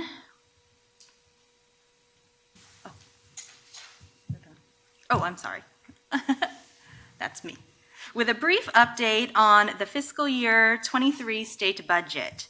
On June 1st, a joint legislative budget agreement was released and includes $10.9 billion for transportation over 4 years, as well as placeholder language related to an appropriation of Proposition 1A funds for high-speed rail. Notably, the legislature does reject the governor's $750 million free fare proposal. However, a bill on free fares is making its way through the legislature, which we will highlight later in our presentation. Discussions are ongoing between the legislature and the governor, and we fully expect to see a budget by June 15th, later, just in a couple of days. Finally, we list key dates within the legislative calendar, and with the final date, as we'll note here, for the legislature to pass bills of August 31st. In shifting to priority legislation, we begin with an update on Senate Bill 917, the Seamless Transit Transformation Act. In late March, the board took a support if amended position on the bill, and since that time, staff have worked with the author's office, transit operators, and MTC on amendments in several key areas. New language is summarized here on the slide and addresses some of the operators' initial concerns regarding a connected network plan, mapping and wayfinding requirements, the sharing of real-time data, and the withholding of state transit assistance funds. This next slide summarizes continuous area of concern that we are still working with the author on, specifically on the bill's proposed integrated fare structure. Currently, the bill requires MTC to develop and adopt an integrated fare structure in consultation with a regional transit coordinating council, which is ill-defined in statute. Amendments operators are seeking would define a role for transit agencies in developing the integrated fare structure and seek to maintain fare setting authority of governing boards. Further, under the proposed 3-year pilot program for a common regional fare structure, BART's fare setting authority would also shift to MTC. Again, amendments seek to grant regional operators a clearer role in defining a common regional fare structure and have governing boards approve such fare policies. Finally, the proposed governance structure within the bill creates an accountability gap between those setting the fare structure and those providing service. An example of this is with the federal Title VI requirements agencies must adhere to when enacting a fare or service change. SB 917 is silent on this essential work by agencies, and any regional fare structure should be based off of the equity analysis and public outreach conducted by agencies, as well as the approval of agency boards. Initial conversations with the author's office, Bart has proposed deferring provisions related to the fare policy pending outcomes and recommendations from the Regional Fare Coordination and Integrative Task Force work. The author and bill sponsors maintain a desire to see these elements included within the bill. Therefore, transit operators and MTC are continuing discussions on the bill's mandates, the role of the Regional Transit Coordinating Council, and who is granted authority over fare setting policy decisions. Our next slide, we provide an update on Senate Bill 1488 on the Office of the Bart Inspector General. On April 14th, the Bart Board adopted an opposed unless amended position on the bill, which grants additional duties and responsibilities to the Office of the Bart Inspector General, or OIG. The board directed staff to work with the OIG and the author's office on amendments to address the district's concerns, again, in several key areas. Since that time, Bart staff, the OIG, and the author have met to discuss proposed language and have generally agreed on amendments in the provisions that we have listed here. Continuing discussions on amendments regarding two key issues, the standard of removal for the Inspector General, as well as OIG procedures for interviewing employees in compliance with their current rights. We hope to see initial amendments in print in the coming weeks, and will continue to discuss these issues with the author, the OIG, and Bart's labor partners. These are substantive issues, and staff intend to provide an update to the board at your meeting in July. We next move to state legislation in which Bart are recommending the board adopt a support position. AB 1621 pertaining to ghost guns would revise various definitions relating to firearm precursory parts and unserialized firearms, and establish various restrictions on the possession, sale, transfer, manufacture, and assembly of unserialized firearms and precursory parts. The board recently supported federal and state legislation to strengthen restrictions regarding the sale and possession of ghost guns, and AB 1621 would help ensure federal and state laws regarding ghost guns are not circumvented.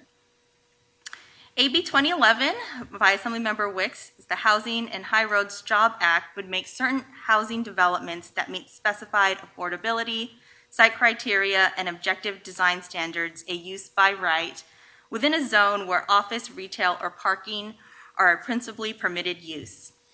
Any development proponent of a project that is approved under these streamlined provisions must agree to pay construction workers at least the prevailing wage, and for projects of 50 units or more, a construction contractor must participate in a state-approved apprenticeship program, request the dispatch of apprentices from a program, and pay health benefits for each employee. If enacted, this bill would accelerate the approval of housing adjacent to Bart property in areas currently zoned for office, retail, or parking. More generally, by directing new development along existing thoroughfares and underutilized lots, this bill may help facilitate transit use and other non-vehicle modes of transportation. The bill also requires development to occur within infill areas, which could help reduce commutes and support denser housing. So I will skip to our final slide, in which we provide additional state legislation of interest, but for information only to the board. AB 1919 on the Youth Transit Pilot Program would establish this program upon appropriation by the legislature to provide free transit passes for individuals under the age of 25.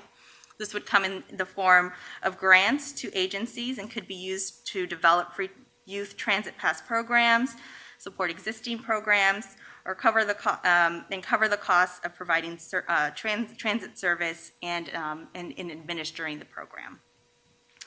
AB 1938 by Assemblymember Friedman creates a statewide transit and intercity rail task force to make recommendations to the legislature on ways to improve public transit use, and it's very similar to the work of the Blue Ribbon Transit Recovery Task Force that was undertaken here in the Bay Area.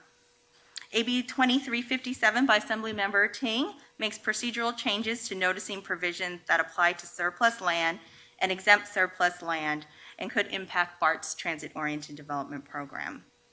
Finally, Assembly Constitutional Amendment 14 by Assemblymember Wicks would amend the Constitution to require that 5% of general fund revenues at the state level each year for a decade be placed in a new fund to support affordable housing, fund housing and services to prevent and end homelessness, as well as support home ownership opportunities.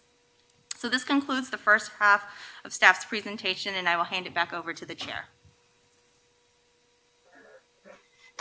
Thank you, Ms. Cruz. I appreciate the update from staff. Do we have any public comment? Yes, we have a couple hands raised, Director Foley. Okay, we will go first to Alita. Please go ahead. Thank you again, Chair Mark Foley and members. Alita Dupree for the record, she and her. I'm going to talk about legislation here. There's quite a bit going on. I am in support of the seamless program. The ability and procedures for setting fares can be quite complex. I wouldn't want fare setting authority to be taken away from boards because boards oversee budgets. And I think that any kind of fare setting authority would have to be a collaborative model to be able to price out all access passes, just as we do with Clipper. It's a collaborative model that I think 27 agencies have all signed on to.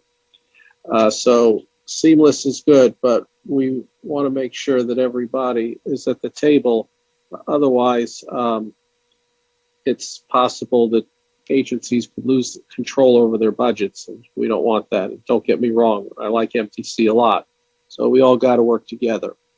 As far as 1488, I generally maintain the basic principle of BART is that the only part of BART that should have the authority to create and implement policy is your board.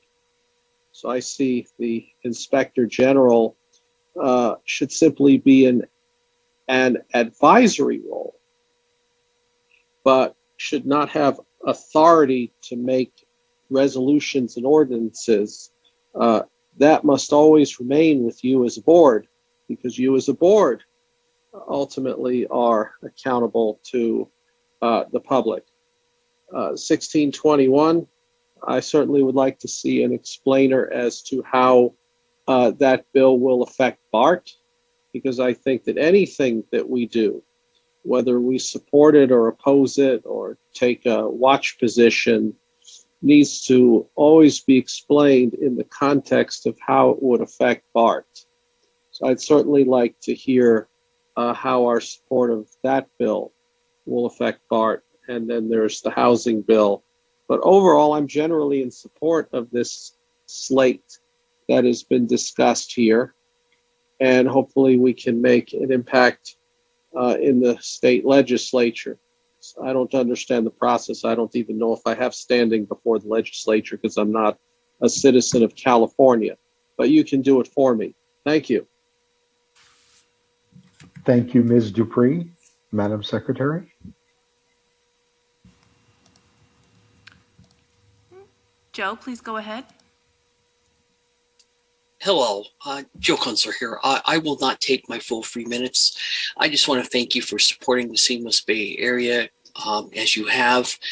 And hopefully we will get these other transit agencies to work together on many issues, but not just fares, but also fighting the COVID-19. I can assure you that last Tuesday, I was literally running around San Francisco City Hall between the SFMTA, the Mooney Board, the Transportation Commission, and the world famous Board of Supervisors, asking them to put in a mask mandate. I think that any further efforts at integration have to include a clear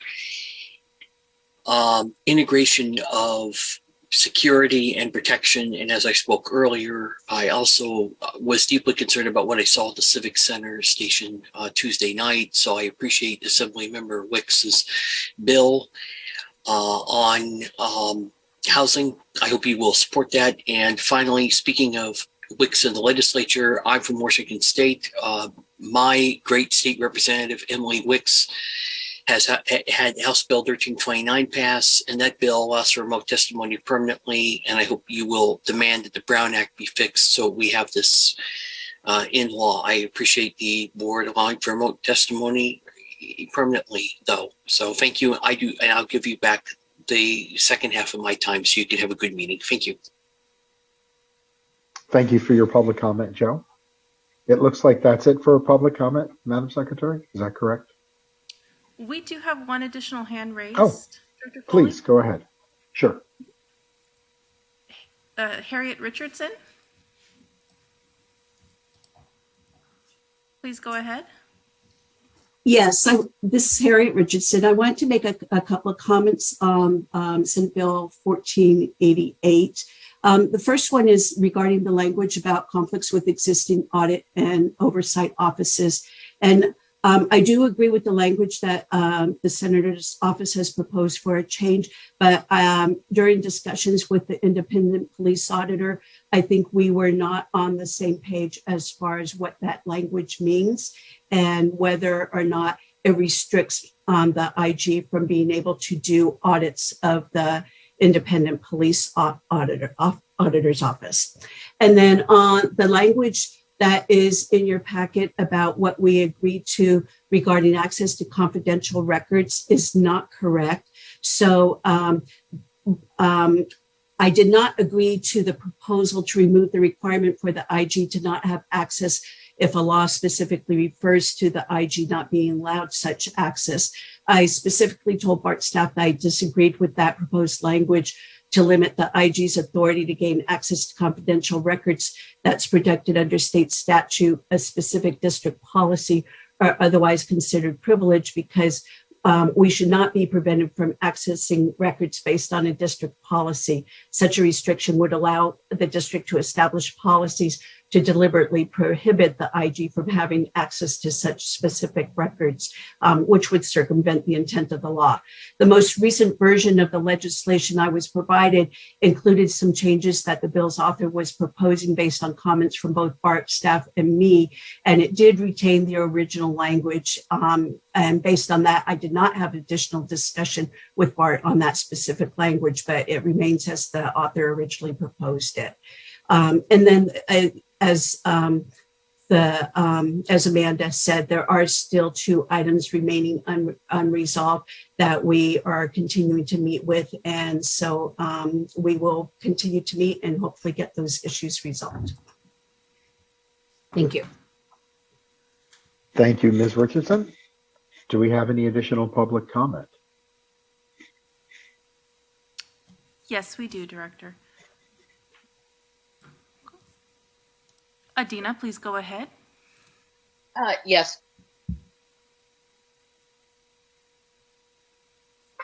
Go ahead and accept the unmute.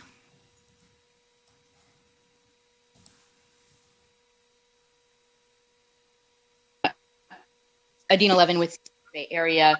Thank you very much for continuing. SB 917, as you know, Seamless is sponsoring organization of the bill. And as staff had mentioned, there are ongoing negotiations between transit agencies and MTC and Senator Becker's office. A timing update. This bill is slated for hearing at Assembly Transportation on the 27th. And there are expected to be some additional amendments that will be out prior to the next meeting of the BART board on the 23rd. So if the BART board wanted any continuing review of new amendments, that would be possible to do before the next scheduled board meeting. Thank you very much.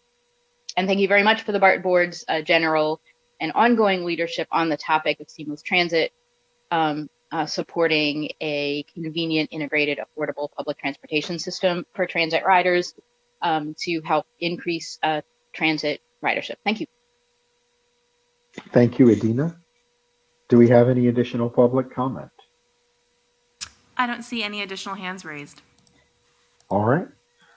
Before we go to director comments, staff actually would like to respond to some of the comments. So I'll turn it over to staff for a moment. Yes, thank you, Chair Foley. And so we would just like to clarify that the language pertaining to Senate Bill 1488, is not in print. We have not seen a draft amendments from Legislative Council. This is a document we are working on with the Senator's office, and particularly in regards to the Inspector General's access to information. I think we are in agreement that we would not be pursuing language that would preclude the IG from any information based off of a district policy. However, we are trying to create more flexibility within the clause of the bill that precludes the Inspector General from information unless a law specifically refers to and precludes the office from accessing, examining, or reproducing any records or property pursuant to that specific subdivision.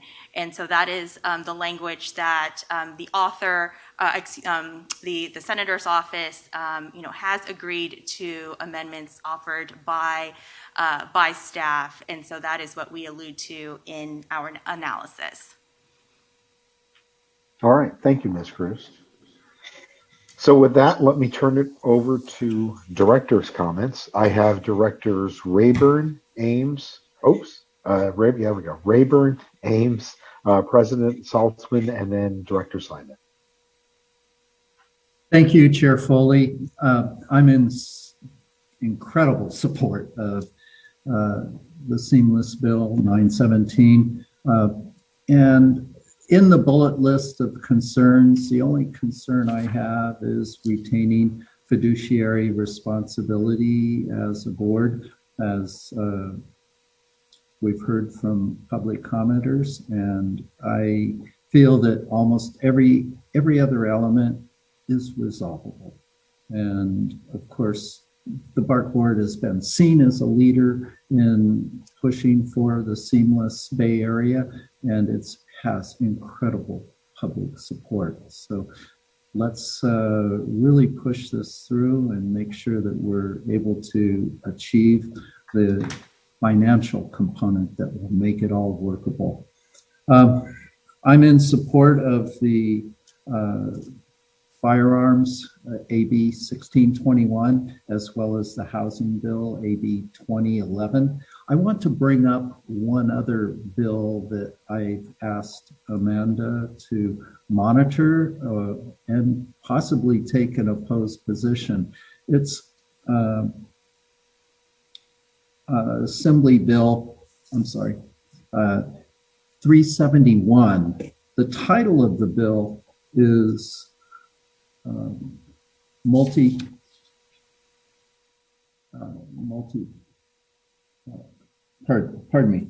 shared mobility devices, insurance and tracking. Overall, shared mobility devices, whether they're scooters or bikes, are a good thing for BART. They help resolve the last mile problem, and we don't want to be obstructionists to providing those services. This bill, however, would create an insurance requirement for local jurisdictions. And I've asked Amanda to take a look at the bill and see if it would end up having onerous insurance requirements for BART.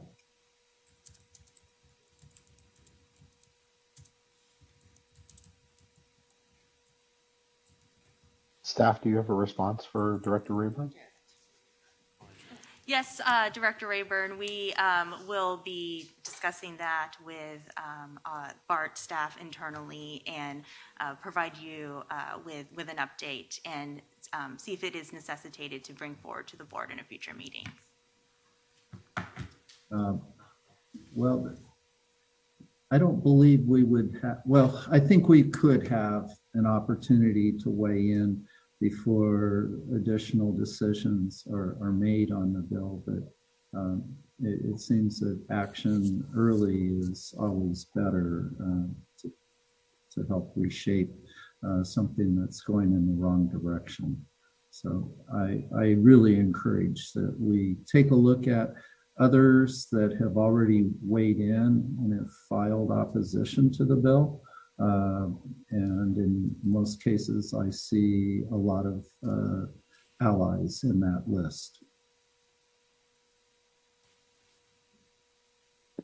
That's all I have to say. I'll go ahead and move that we support the two new bills.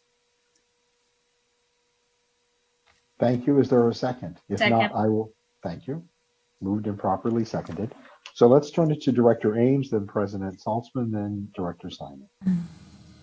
So I have some concerns about the AB 2011. So is this proposing to remove office and retail centers for housing? Just want to clarify this, how this is going to work. Because we're removing jobs for housing. Is that what this is doing? Director Ames, the bill would allow for housing on land that is currently not zoned for residential, namely the office and retail and parking. So it would make housing an optional use. Okay, so and it then would not essentially take that away. Right, but okay. So if we had a business park, a small business park, Class B, office space, would that be an opportunity to build housing?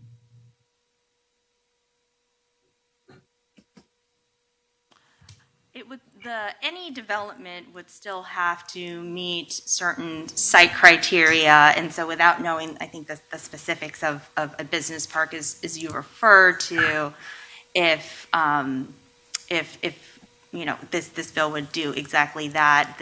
Again, this bill, you'd have to meet certain site criteria, density, as well as proximity to transit. And so I think that is not necessarily, again, trying to remove any business or areas in which there may be job centers and place housing. This is definitely a bill that's focused on infill development of currently underutilized lots, parking, strip malls that may become vacant as most retail is moving into the online space, according to the author. That's really what this bill is intended to do.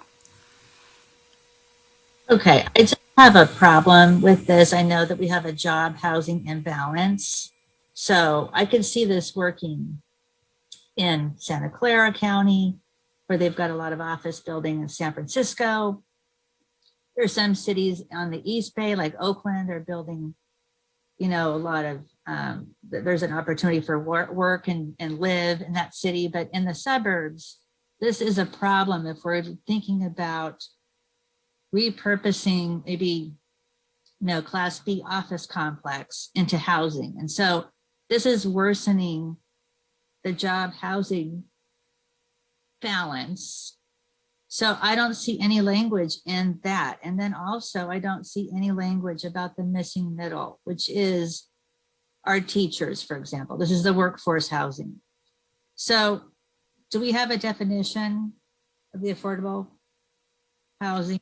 Yes, with the mixed income developments, depending if the development is for rentals or for sale, the bill does specify that for sale projects that at least 30% of units would be affordable to at least moderate income households, which is usually defined by 80 to 120% of AMI, which I believe does hit upon the sort of missing middle in which you're concerned about.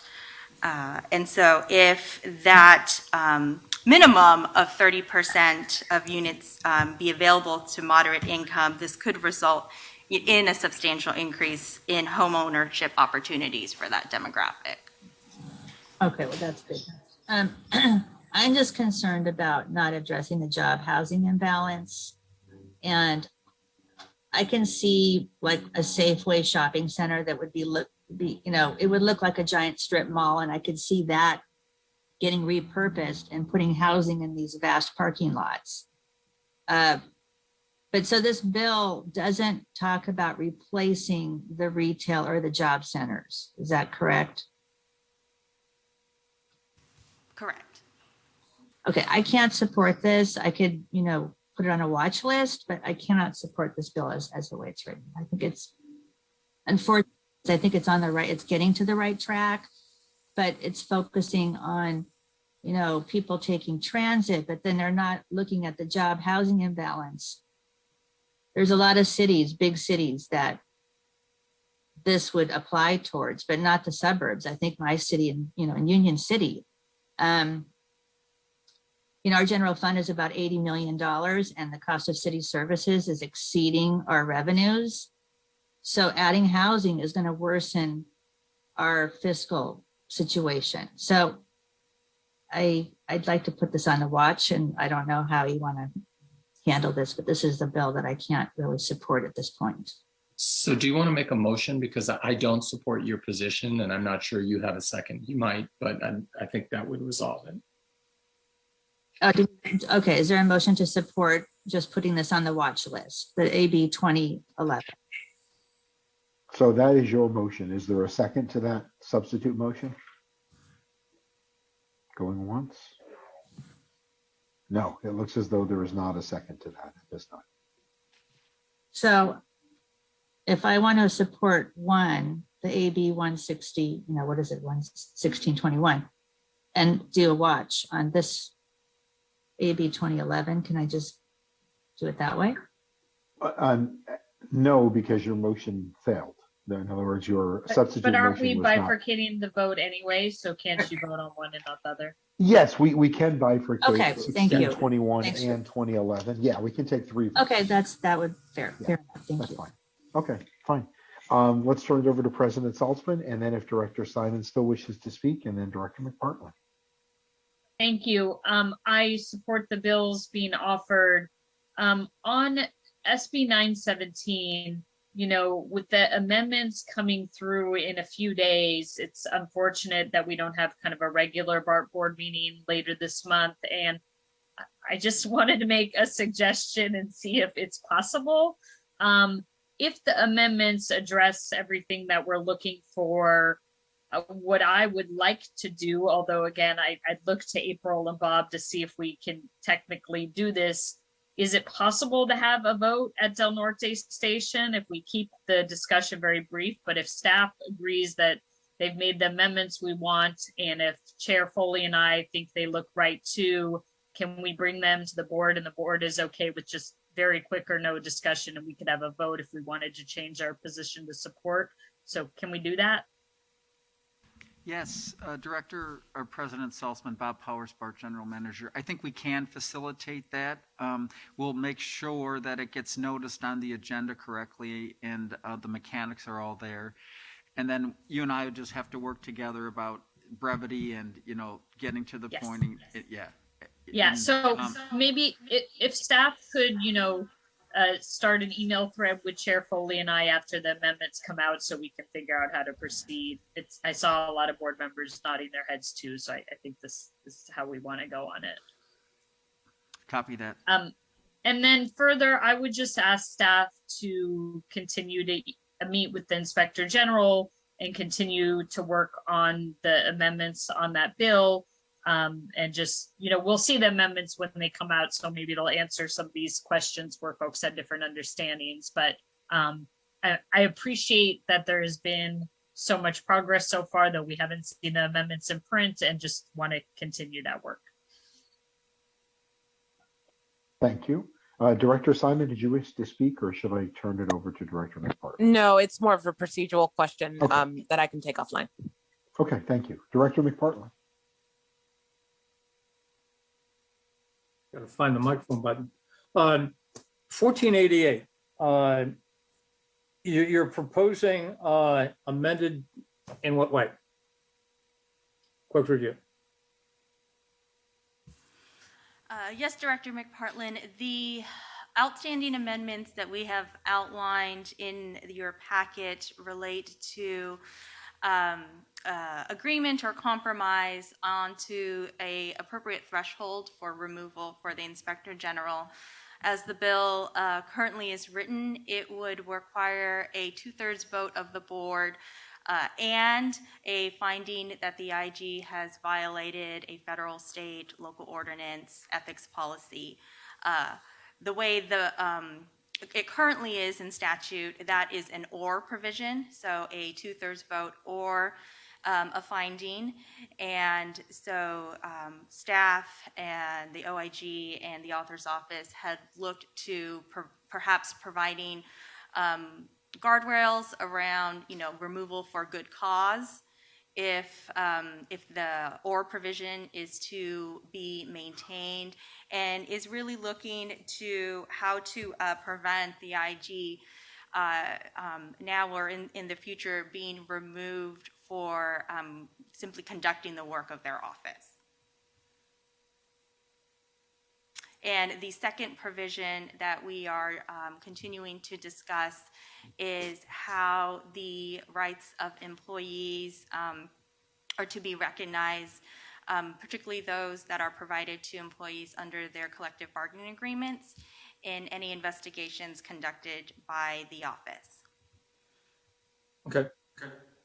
I'm not going to end up supporting that second portion by virtue of the fact that to do so, to recommend and try to end up getting that modified so that it will basically require the IG to work in relationship to the binding agreements that Bart has with the employee groups, essentially, is at best being duplicitous for the entire title of the Inspector General, and at worst fraudulent, because you're hampering not only hampering, but pretty much eliminating the authority of purpose and capability of the Inspector General to do their job. So I am an absolute unadulterated solid no on amending that portion. Though, if it was something that has to do with national security and it's a violation of a classification, or it's against the law, then absolutely I would end up supporting that. But those provisions are already there. So that's an absolute unadulterated solid no. Well, how dare we be so duplicitous that we would end up putting something like that in, so that we end up having nothing more than a title of Inspector General to give legitimacy to a job that can't be done by our hand. Absolutely not. That's it. Thank you, Director McPartlin. All right, seeing no additional comment, I simply wanted to thank staff for bringing Assembly Bill 1621 from Assemblymember Gibson about unserialized and ghost guns to us. I had asked for this, and I appreciate them bringing it forward so quickly. So with that, we're going to take two votes. So let's first move with the support of Assembly Bill 1621. And Madam Secretary, if we could have a vote, please. Certainly. Vice President Lee. Yes. Director McPartlin. Director McPartlin.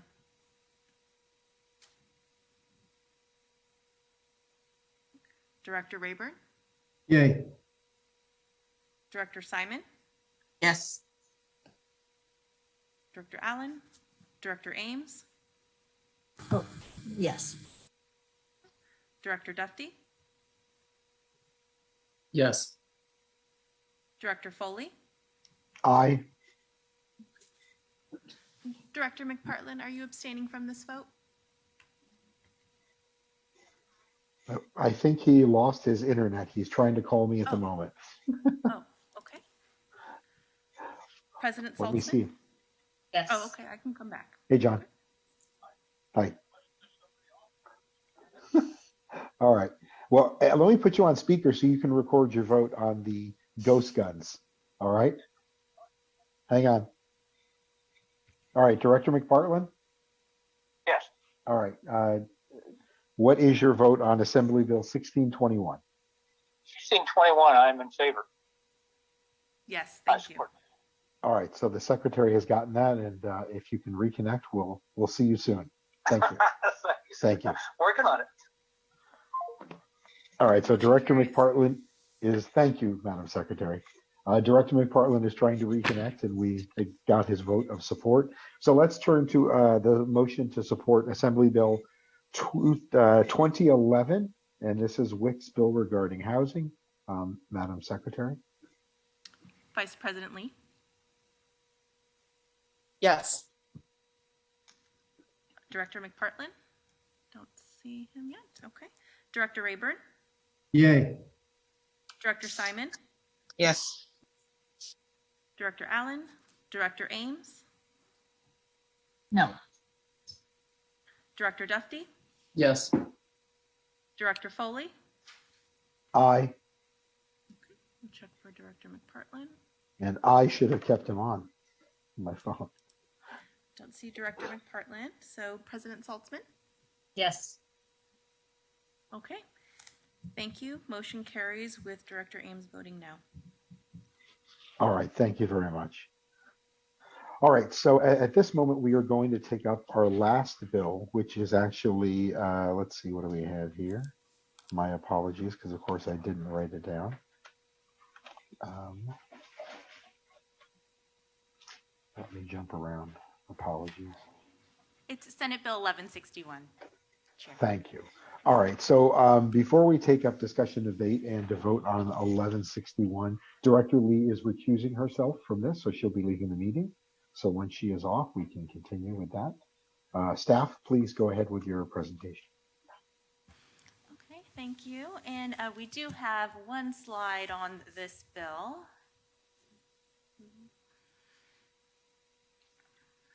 And as that is getting pulled up, I'll go ahead and just provide a quick overview.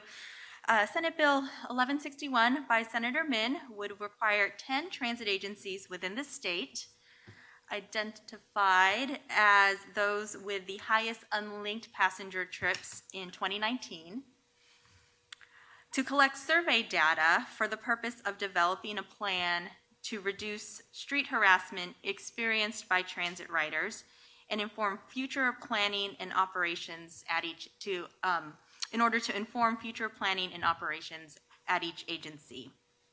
According to the bill sponsor, the legislation is actually modeled on work conducted by Bart as well as the LA Metro, and that in efforts that the agencies have undertaken to address gender-based violence and harassment.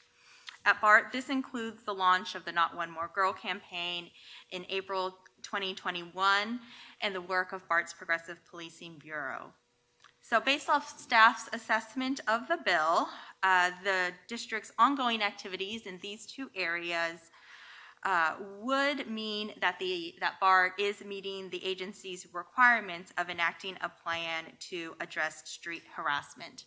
However, BART may still need to comply with the bill's requirements around collecting data from its riders, particularly those who experience disproportionately street harassment, in particularly women, LGBTQ riders, as well as non-English speaking riders. And so we have recommended, again, that the board support this bill. And as noted in staff's analysis, we just want to share that this bill is likely to be amended in the coming weeks to create greater flexibility for agencies in meeting the bill's requirements. And we will share those updates once they are in print. So that concludes our presentation, Chair Foley. Thank you for that presentation, Ms. Cruz. All right, do we have any public comment?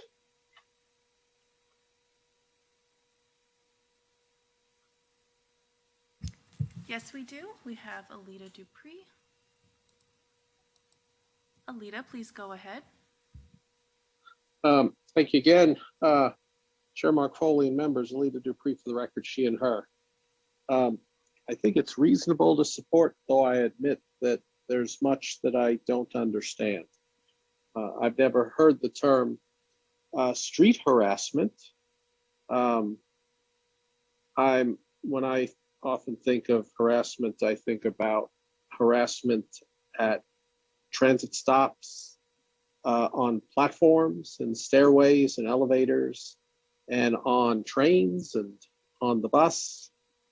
And so if we want to address the issue of harassment, I am wondering to myself why we're using this term of street, because when I'm in the street, I'm not on a vehicle.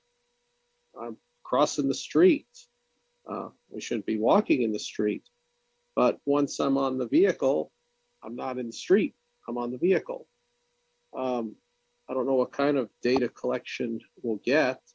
I mean, I guess if somebody asks me some questions in a safe and respectful environment that does not compromise personally identifiable information, I would certainly support a reasoned and respectful conversation as far as fact-finding and trend analysis. And I appreciate that we are going to reach out to different groups, of which I, as a person who does not particularly meet societally established definitions, absolutely want to be included in that. And I think this presentation does emphasize that people who don't meet societally established definitions will be included here. So I am certainly in support of that part. I haven't read this bill. Don't know where I would go to read it. I think anything we can do to keep our patrons of Bart safe, I'm in support of. But I'm still scratching my head on this one because I'm thinking, why street harassment? This should be about protecting people anywhere on a transit system. Thank you.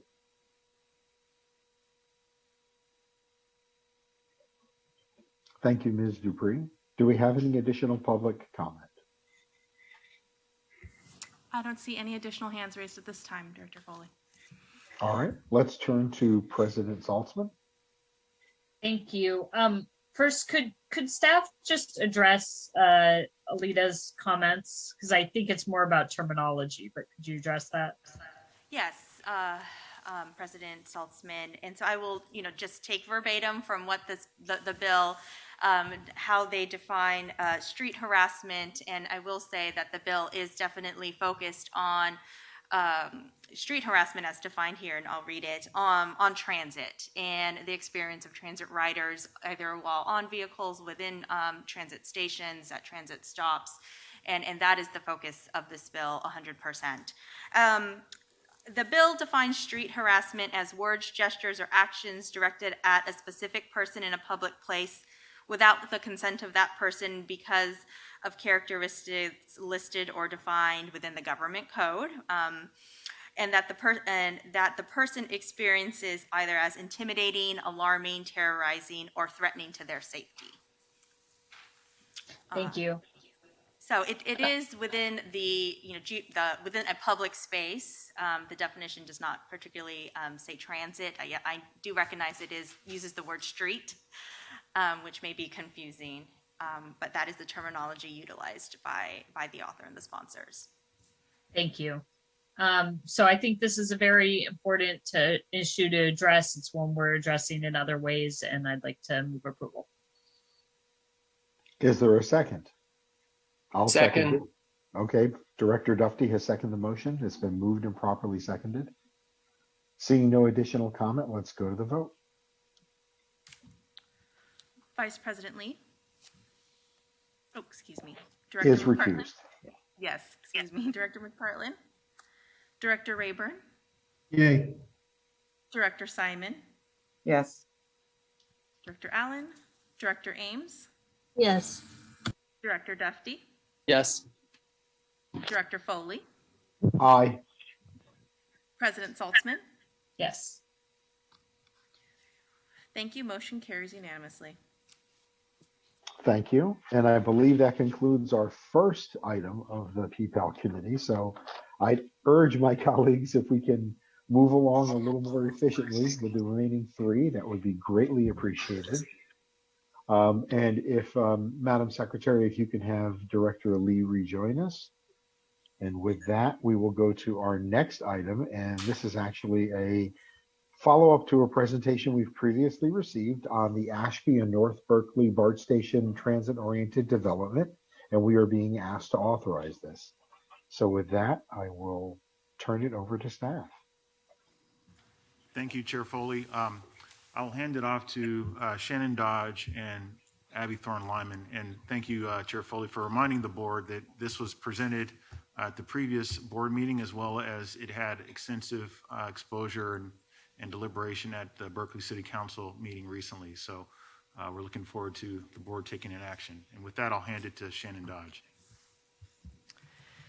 Good morning. Shannon Dodge, Principal Property Development Officer. I'm here today to present on the transit-oriented developments at Ashby and North Berkeley stations. And just getting my slide advanced. Okay, thank you. As I introduced at your last meeting, staff are recommending that the BART board approve 3 items that are critical to advancing these 2 TODs, as we call them for short. The joint vision and priorities, which was developed with a great deal of community input in 2020 and 2021. The maximum levels of on-site BART rider parking for each station. And then to authorize BART to enter into a new memorandum of agreement with the city of Berkeley. Last Thursday night, or really into the wee hours of Friday, City Council took action on several of these items, and I'll update you on that.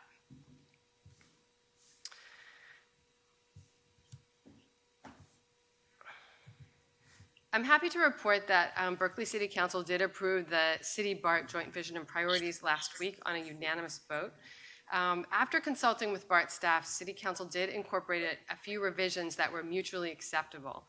Some highlights of these include prioritizing housing for people with disabilities on the east parking lot at Ashby Station behind the Ed Roberts campus, which is, of course, a disability advocacy and service center. It was our first phase of TOD at Ashby.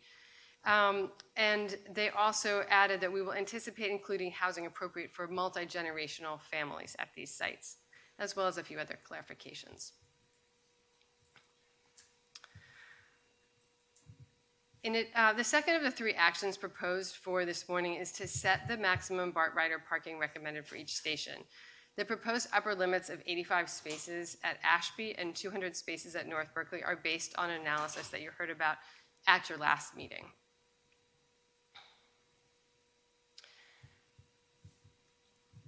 The third element of the motion before you is approval of a new City BART Memorandum of Understanding. And this proposed agreement picks up from where our prior MOU with the city left off and has a greater emphasis on North Berkeley, which will be moving forward first. A few highlights from the new MOA that we've recently negotiated include BART and the city having equal representation on the evaluation committee that will select a developer, a recommended developer for North Berkeley, and that the general manager will consult with the city manager before recommending a developer to the board. And then there are some specific items related to funding for affordable housing, since in 2021, the city reserved a really unprecedented amount of funding, $53 million, so that these stations can achieve high levels of affordability. Assembly Bill 2923 affected certain BART-owned property, as you know, and so there are a number of elements in the proposed memorandum of agreement that address that and the minimum zoning standards that are laid out in that bill, as well as the streamlined approvals of planning entitlements for certain projects. Happy to answer more questions about that afterwards if you like. I did want to touch on, you saw this slide at your last meeting, but I wanted to touch on station access around Ashby Station in particular, because we've heard the input about the critical importance of improving pedestrian and bike access to Ashby from all directions, and want to assure you that this is a top priority to ensure the success of our transit-oriented development at Ashby. Fortunately, Bart and the city received funds from the state's Affordable Housing and Sustainable Communities program to improve east-west connectivity to and through the station, and these projects are underway. But we have a lot of work ahead over the next few years to ensure safe and comfortable access. Bart will be working with the city, our funding partners, and the Bart Bike Advisory Task Force, among others, to ensure these improvements do come to fruition. So as you saw at your last meeting, if the board adopts the motion before you, these will be the next steps towards realizing these two projects, which represent major opportunities to bring new riders and revenue to Bart at a critical time. That concludes my presentation, and I am happy to take questions following this presentation. Thank you. Thank you, Shannon. We appreciate that presentation. It looks like Director Lee has returned. Madam Secretary, are we still waiting for Director McPartland? Yes, I believe so. Okay. All right. Well, let's actually see if we have any public comment on this item. We do. See Mayor Aragon here. Please go Mayor ahead. Aragon, please. Can you hear me? Yes, we can. Yes. Thank you very much. Well, good morning, President Saltzman and members of the Bart Board of Directors. I'm Berkeley Mayor Jesse Adeguin, and thank you for giving me this opportunity to speak on behalf of the Berkeley City Council. I'm happy to express my enthusiastic support for the agreement between the City of Berkeley and Bart and the Joint Vision and Priorities document to create housing and beautiful new public spaces at the North Berkeley and Ashby BART stations. And I just want to take this opportunity to thank President Saltzman and Abby Thorne-Lyman and Shannon Dodge and the team at Bart, who we've worked very closely with over the past several months. And I was happy to play a very important leadership role on the city's behalf to help create the agreement that is now before you, that I think builds on the partnership that we launched 4 years ago, even before the adoption of Assembly Bill 2923, although that certainly added more momentum to this effort at North Berkeley Station. And also the work that we've done, significant amount of resources have been put in, not only on Bart's side, but also on the city side in terms of funding and staff resources to get us to this point. We know that there's many more years to go, but our goal is to see housing built at these two stations within 10 years, aligned with Bart's goals as well. We need affordable housing urgently to address our housing affordability crisis and our climate crisis. And so we really think that these two projects present an unprecedented opportunity in Berkeley to not just meet our regional housing goals, but also to address, I think, two of the critical challenges facing our time. I'm representing a vast and diverse community that's been part of this process for the past 4 years, resulting in the joint vision and priorities before you today for these two stations, and a truly community-based plan for the future of these two sites. And where we are today is the beginning of a realization of this vision, but also the culmination of many years of thoughtful work from our extremely dedicated community. So the City of Berkeley is your partner, and our community is really the foundation from which this work is happening. And we're excited to have reached this point. And I want to acknowledge there's much more work to do between both the city and Bart in the coming months, particularly as we address the issues at Ashby Station. But I'm here today dedicated to moving forward and reaching our shared vision for these sites. And just want to express my appreciation. It was a unanimous vote of the City Council, as staff had indicated. That's not easy to achieve. And we had thousands of public comments, emails. We certainly had a number of speakers at our public hearing. And I really do think that the joint vision and priorities and the MOA reflects the community's vision and Bart's shared vision, and really look forward to working with you all and hope we can have a groundbreaking in a few years to celebrate the beginning of these exciting projects. So thank you very much. Thank you, Mayor Adeguin. Do we have any additional public comment? Yes, we do. Alita, please go ahead. Thank you again, Chair Mark Foley. Alita Dupree for the record, she and her. I usually don't speak much on this stuff. I'm not an expert. but I appreciate the mayor speaking and bringing some positive energy here. I usually don't speak much on these topics because you have a huge parade of people and there's lots of negativity and it just gets really upsetting. But anyway, I'm going to give you some out of the box thoughts of my own on why this is important. Affordable housing is really essential to building a world-class city. And as I travel to many places, and I've mentioned some of them to you, not just the Bay Area, but Los Angeles and Chicago and Denver, Washington, D.C., and of course, New York City. When a city is not affordable, it makes it hard for me to enjoy that place. When you have high housing costs, you have high hotel costs, which means that I may have fewer opportunities to come to a city like New York and ride the subway. My personal experience with this, as far as Bart goes, is that MacArthur is one of my home stations. And I have seen this beautiful development that has come up at MacArthur. Yes, it's very tall, but you know, we have tall buildings in other cities like New York, lots of them, and Chicago and Las Vegas, lots of tall buildings in Las Vegas. And so I see this MacArthur development and say, you know, this is adding something to the community. That it's no longer just that street with the bus stop, with the old merry-go-round bus stops and then some chain link fence and vacant lots. But now we have this beautiful new development. I would hope that as you go forward, once you approve this, that the housing is not just going to be affordable, but sustainable. I mean, we shouldn't be having open flames, and gas stoves, and gas boilers and things like that. We don't want people to have to breathe all that stuff in. I don't have that in my home. And we want to think in a holistic way of creating the safest and most sustainable affordable housing for the people. I look forward to seeing us build this in Berkeley, where I do travel to on occasion. Affordable housing will help travelers like me to be able to more affordably enjoy our visits. Thank you. Thank you, Ms. Dupree. It looks like that concludes our public comment. Is that correct? Yes, I don't see any additional hands raised. All right, let's turn it to President Salzman. Thank you. I'm so excited today that we're at the point of taking these votes.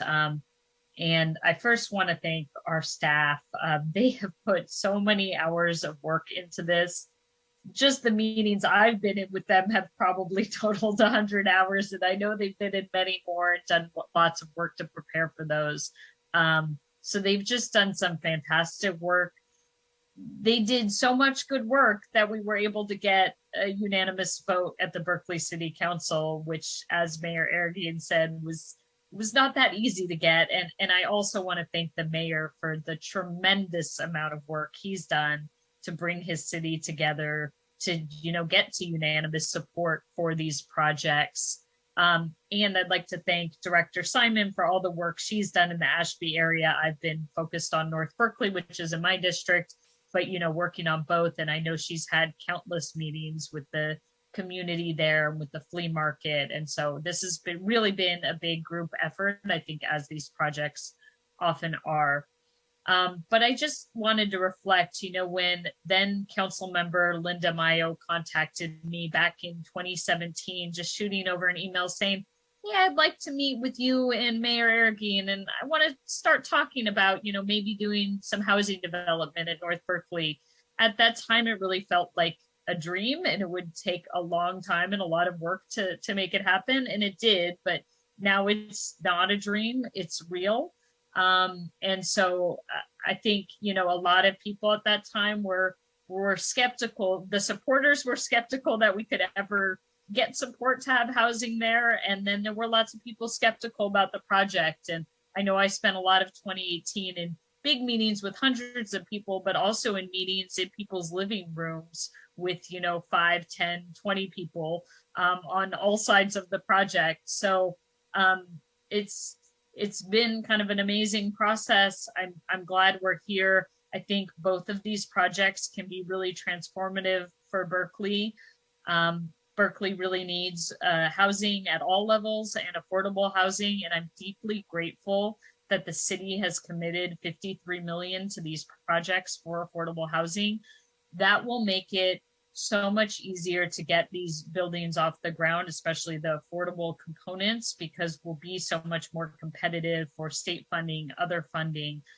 So I think this is a model for the cities that have access to funding, that we need to do these projects in partnership to maximize the levels of affordability. So again, very excited to move forward with these projects. And I hope, when we're going to issue the RFQ in July, we can move forward as quickly as possible and get these homes up as quickly as possible, because people need them yesterday. And so we need them as soon as we can. So I'm excited to move this motion, all three portions of it. I would like to second that, President Salzman. All right, properly moved by President Salzman and seconded by Director Simon. It looks like we have one additional hand for the board, and that's Director Ames. I just remember in the boardroom in 2019, I think a lot of people from Berkeley showed up, and they said, I was shocked that they said they had not seen a housing project for 20 years. I don't know if that was an exaggeration, but I just was shocked, because in my area, we build housing all day long in the suburbs over here in the southern Alameda County. But in Berkeley, I guess it's built out, it's constrained. And my only concern was the circulation element around the stations. And the staff shared with me that there are streets identified, future planning is happening. And it's really not just a north, south, east, west. It's kind of a lot of roads actually coming in, circling around into the BART station. So I'm supportive of this, and it's sad that Berkeley hasn't had a lot of housing projects, but apparently this is so needed. So thank you. Thank you, Director Ames. Madam Secretary, let's go to a vote.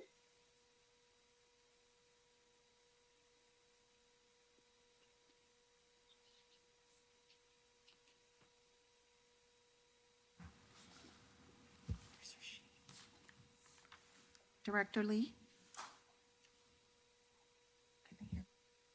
Director Yes, Lee? sorry about that. Yes. Right. Director McPartland?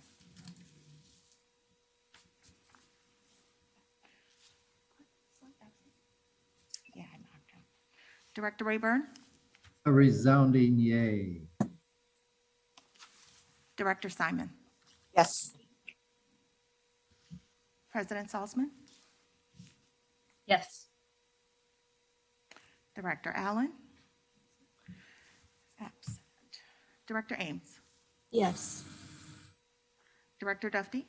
Yes. Director Foley? Aye. Motion carries unanimously. Thank you. All right, folks, we're halfway through the committee. Let's see if we can pick up some momentum here. So we're going to turn to our third item, which is an information-only item, and this is a Lake Merritt Station area projects update. And so for that, we will turn it over to staff. Thanks, Chair Foley, and I will hand it off to Abby Thorne-Lyman, who will present this item for Lake Merritt. It's an information item, and she's joined by Tim Chan as well as Deputy Chief Galetti. Thank you, Carl. Good morning still, President Salzman and Chair Foley and directors. Again, this is an informational item, and let's see if I guess I can't, just give me 1 second here. Okay, here we go. So just as a reminder, the board initially authorized developer team consisting of Strata and East Bay Asian Local Development Corporation, or EBALDC, to enter into an ENA with Bart back in September of 2018. The last time we came to the board with an update was in November of 2020, when the board authorized an ENA extension for a 1-year period with a 6-month option. The 6-month option is what we are in now, and we are expecting that to expire in September of 2022. So we wanted to come to you today with an update both on the transit oriented development and on our efforts to find a new home for the police headquarters for Bart prior to the development of one of the parcels. The project is actually substantially the same as it was in the developer team's initial proposal back in 2018. So it consists of 4 buildings, 2 buildings on Block 1, which is the current surface parking lot for the Lake Merritt BART station, which includes a 360-unit market rate multifamily development, which also includes within that 10% moderate income units, as well as a senior housing, affordable housing development that would be built by EBALDC.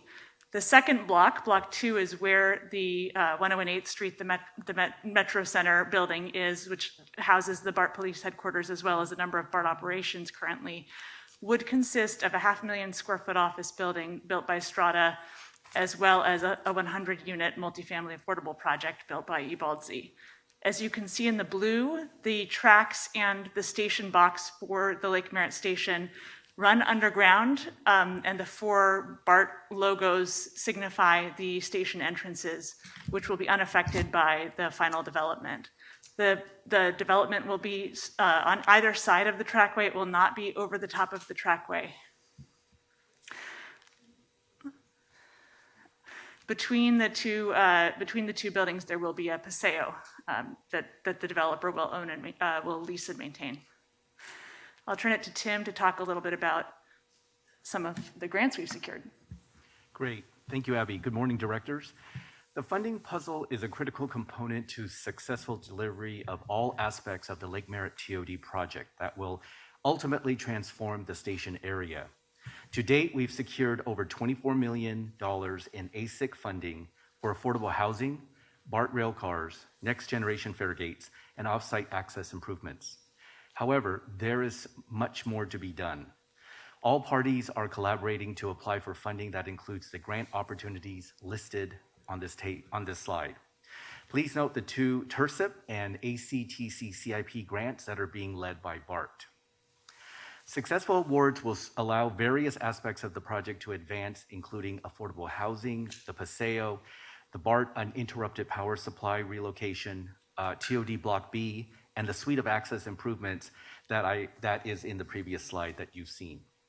Staff is taking a long-term approach to continue advocacy for and seeking funding as more opportunities become available. Handing it back to Abby now. Thank you, Tim. So when we are looking at our ENA extensions or other actions that the board would take, we always look back at the milestones that were in the prior exclusive negotiating agreement to see how the developer has done. The developer has largely met most of the items that were identified as key milestones for this period of the ENA. And those that are still pending are really due to external factors such as grant deadlines being delayed or the city's timeline for entitlements. So we do believe that this developer is on track where we had anticipated they would be 18 months ago. And I do want to just note that what we are anticipating bringing back to the board in September would be 2 sets of different actions. One for Block 1, which is further along than Block 2. The EBALDC is actually in the final development approvals process with the City of Oakland right now. And the high-rise residential component on that block is also further along. Block 2, the Met Building block, is going to be a longer distance away, and so we would be seeking an ENA extension in the fall to continue work on our relocation efforts for the facilities in that building, as well as so that we can wait for the office market to return as we come out of COVID and figure out how remote work trends will be affecting the office market in downtown Oakland. So in terms of the construction deadline for phase 1 or Block 1, Should the board take action in the fall to approve a lease option, as we will be discussing in closed session, we would be anticipating a late 2023 construction beginning on the Affordable Senior Project, assuming they are successful in securing their financing and grants, with anticipated construction on the high-rise residential no earlier than 2020, end of 2024. Phase 2 timeline is still to be determined depending on the office market. So we will not be tearing down the Met building unless and until it is feasible to build an office building on that site that is critical to achieve the reverse commute ridership benefits to Bart that we have been anticipating coming from this project. So now I want to move into Bart's efforts to secure a new location for the police headquarters. And so Deputy Chief Galletti is here to join me in walking through this presentation. This is really just a status update for this process, which we have been working through since 2021. So in addition to obviously wanting to relocate the police headquarters so that we can construct the phase 2 of the TOD, we are also looking at achieving a number of other goals for the Bart Police Department as we look to build a new headquarters. And one of those is to create a more efficient and sustainable headquarters. Another is to attract and retain police officers and staff by creating a headquarters building that they can really be proud of and that really supports their needs. So we have been completing a baseline needs assessment of what the police department would need in terms of a headquarters building. We are at the end of that process, and we are in the process of establishing criteria. And so we're here today to walk you through some of the criteria we will be using to look at the different potential alternative sites. When we look at alternative sites, we'll both be looking at existing properties that Bart owns where we could build a new headquarters, as well as looking at possible facilities that Bart could lease or buy and retrofit to meet the needs of the headquarters. And so we would be expecting to return with that information and that analysis complete this fall. The current police headquarters consists of 55,000 square feet of space within the 101 8th Street Metro Center facility, accommodating roughly 180 officers as well as administrative staff. Deputy Chief Galletti is going to talk a little bit about what else is in the building. Thank you, Abby. Good morning, directors. Yes, so with 180 staff members reporting to our current headquarters, I just wanted to go over what bureaus that includes to give an idea of who would be moving in this relocation with us. We have the Chief of Police office that includes the Deputy Chiefs, Internal Affairs, our Director of Security, and our CALIA manager. We have our Operations Bureau, which is our Zone 1 Patrol, our Watch Commanders, our Traffic and Parking Department. We have our Support Services Bureau that I oversee. That includes our Communications and Dispatch. It's our Detectives, Investigations, our Administrative Services, Records and Warrants, Evidence, Storage, Property, our Video Recovery, and several others under Support Services there. We have our Personnel and Training Bureau that report to our headquarters. That's our background investigators and our training officers, sergeants and lieutenants that complement that bureau.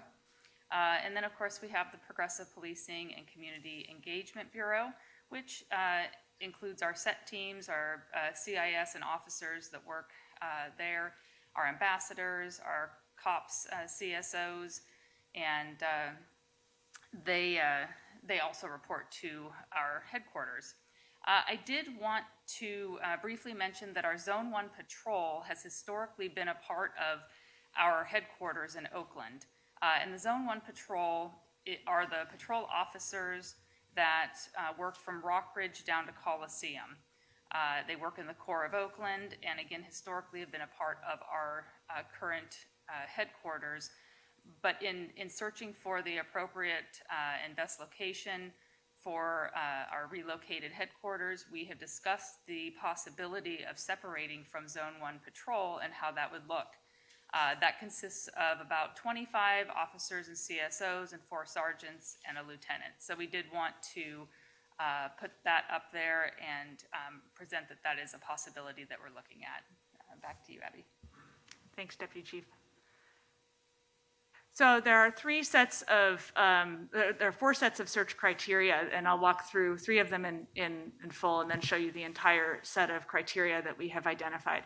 So the first is, of course, site availability. We'd like to target this relocation being complete by the end of 2025. And so obviously timing is going to be a critical component to this. The second is proximity. So the police headquarters must be near a BART station so that BART riders, the staff, officers are able to easily get on and off of the trains as they're conducting their business or as they need to access the police headquarters for various reasons. The site must be within a half a mile or 3-minute drive of a major freeway on or off ramp, which will be a significant constraint in terms of the sites that we're looking at. And then centrality within the BART system, which is we're identifying on the graphic shown on the right-hand side the entire extent of where we will be beginning our search and our analysis. Obviously, as we look at these different criteria, our search locations will be much more refined. But the police department has identified that this geography shown here is within a reasonable travel time to the BART headquarters and the Emergency Operations Center, both in Oakland, as well as this area providing ease of access throughout the system. So as officers are getting on and off the trains to provide services to the riders, they will be able to go throughout the system within this geography. And then lastly, of course, but most important is the physical attributes of the building. So we're going to be looking for 55 to 75,000 square feet of interior space, as well as enough acreage that can accommodate 60 to 100 police vehicles. So though this is a transit proximate need, it is also a parking heavy need. And so this is an important kind of balance of uses that we're going to have to be considering. And most critically, the structure must meet essential service facility parameters. This is something we can retrofit an existing building to meet this parameter, but it does restrict our ability to integrate the police headquarters into a private use development because it does have to be able to withstand a disaster and be operational. Deputy Chief, you want to take this one? Yes, thanks, Abby. So yes, while going through our needs assessment with the consultant groups, it was very important that we were able to identify and discuss the special needs that a police department, specifically our police department, would need in a new police facility. Part of that was diving deep into each one of those bureaus and departments that I previously mentioned to identify those specific needs. While our needs are not unique to police departments, they are different than what a typical administrative office building would require. And a few of those specific needs are related to our communications and dispatch center, the tactical training that we do with the simulators, advanced officer training, different types of DTAC, our classroom setting training. We have internal affairs that has confidentiality and location restrictions. Our evidence is a very unique space that we need. Our video recovery, the armories and range masters, and locker rooms, the parking that was already mentioned. So we did want to share that we had really looked in detail at each one of these specific units and to identify those needs so that we could find an appropriate headquarters. Back to you, Abby. Thanks. So this slide is summarizing all of the criteria we'll be using to analyze the different sites as we move forward.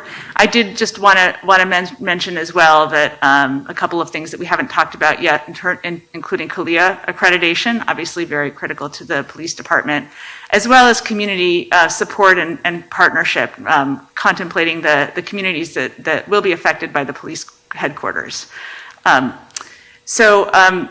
Our next step, as I mentioned, we will be doing our site alternatives analysis this summer. We also are going to have the opportunity to conduct some site tours of other modernized police facilities that we're arranging right now, and then we'll come back to you in the fall. And that concludes our presentation. Thank you. Thank you. Do we have any public comment? Yes, we do. Savlon, please go ahead.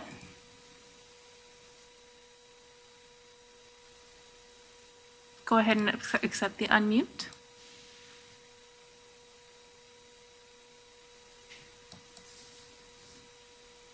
There you go. Oh. Hi, apologize for the background noise. I am at a BART station. This is Savlon Hauser. I'm the Executive Director of the Jack London Improvement District, and I just want to voice our support for this project and appreciation for the development team for providing such early and consistent outreach around the project. Enner Vibaldi and team made a recent presentation to our board of directors at the Jack London Improvement District and members of the public, and we enthusiastically support the project. It's building so much needed market rate and affordable housing, and also raising funds and moving forward public area improvements that will benefit us all and really move the connectivity and mobility of our neighborhoods, our downtown neighborhoods forward, connecting folks to regional transit. For Jack Londoners, Lake Merritt is one of our BART stations. So we're really excited to see this move forward, and we're very supportive. Thank you so much. Thank you, Savlon. Do we have any additional public comment? I don't see any additional hands raised. All right. Any board comment? I see Director Rayburn.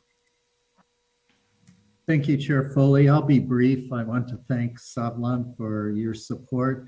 Savlon's been there with us in support of this earlier, and as has a very broad community. And in fact, this project represents a model that directors Salzman and Simon are able to use in the North Berkeley and Ashby stations as a model. This is a tremendous process that's been well vetted. It started as a grassroots, much as the North Berkeley project did. And you know, now we're seeing, after countless meetings, we're at the final stages. Part of the process has been to find a permanent location for the Bart Police Department. I recall first meeting with Bart Chief Kenton Rainey and being interrupted by trains going overhead in his office as we talked about where Bart Police could end up. And of course, we found a good interim location in the Met building. And now it's time to begin that process in earnest, that we find a permanent location that really is suitable. It sounds like we're not necessarily specifying that the location be on Bart property, although I suspect that's a preference. Am I correct? Director, yes, that's correct. We will be looking at Bart property, but we'll be looking at other properties as well. And you know, the big constraint, and you hit it, that, you know, where do all those police cars go? And you know, we might need to look at sites like near the Coliseum in order to provide for that kind of site geography. But I don't want to get out in front of your analysis. I know back in 2012 or 13, we did an initial analysis, and that's when we figured that, no, we can't have the police sharing a facility with other commercial or retail interests.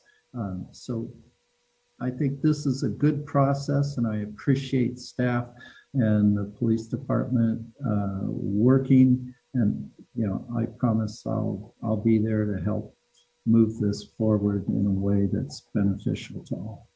Thank you. Thank you, Director Rayburn. Director Ames, why don't you wrap it up? Okay, thank you. So I have some experience with public safety buildings. They're very complex. It's hard to move a police department out of an old building into a new building. You have to have a complete turnkey situation where it's got a whole 911 center ready to go. And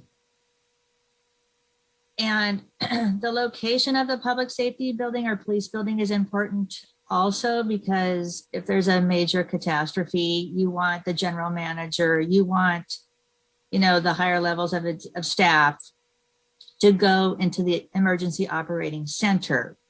And that's where all of the decisions get made. You want them all in the room. And having a public safety building away outside of Oakland, I think might be problematic. You consider a major earthquake or something like that. The freeways are down. It's going to be hard to get to the police building. The other issue is, Palo Alto just built a building with some secured parking. It was $117 million for 56,000 square feet. So it's very costly because of all of the high-tech electronics, the 911 center. Like I said, there's training centers, there's locker rooms, and it's built to essential service standards. It's also hard to retrofit an existing building to meet the police needs because the codes have changed and there's a lot of regulation mandating certain space for police buildings and depending on the function. So I am concerned. This is a building that we've had. Have we had any public outreach actually on this at all, on this building? You're asking if we'd have public outreach around the relocation process? Around just about the police department relocation and where it might go. We have not begun any public engagement yet. No, we're still very, we would like to identify our sites first. Okay. Well, this is really critical that we find the right site. It's very costly, and we really should have a great discussion about this facility before we enter into, block one, terms. Anyway, this is really critical project. It's very costly, very complicated. And I hope that we can get some more information before September. So there's some kind of outreach. We know what our needs are. We know what the potential costs are.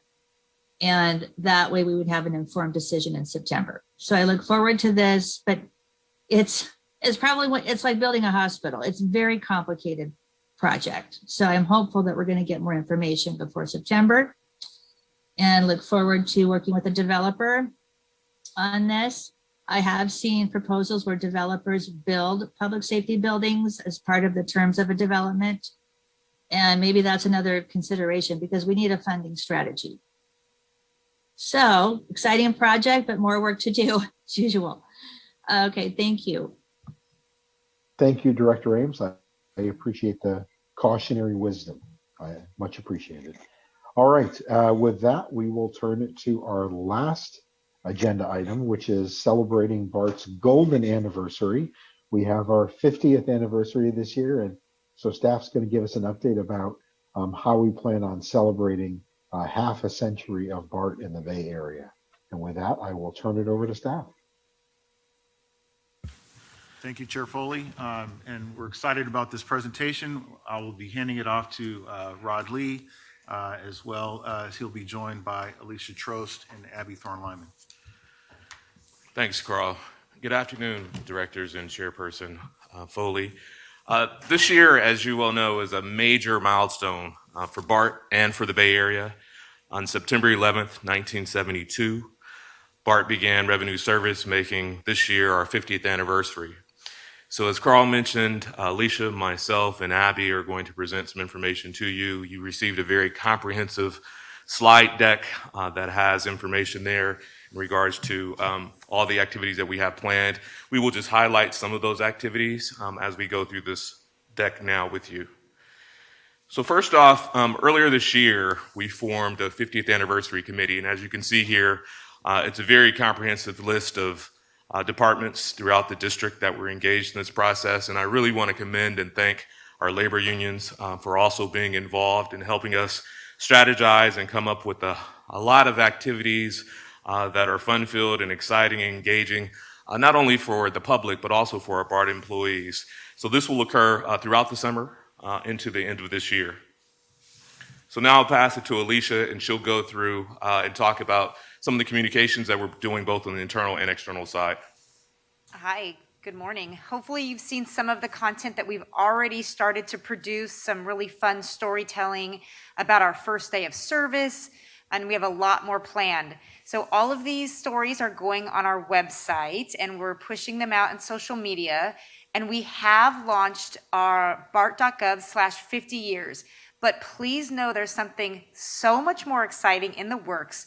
We are going to launch a very comprehensive historical section of bart.gov that I see as an archive moving forward. It's not just about 50 years of service. It's going to grow with us.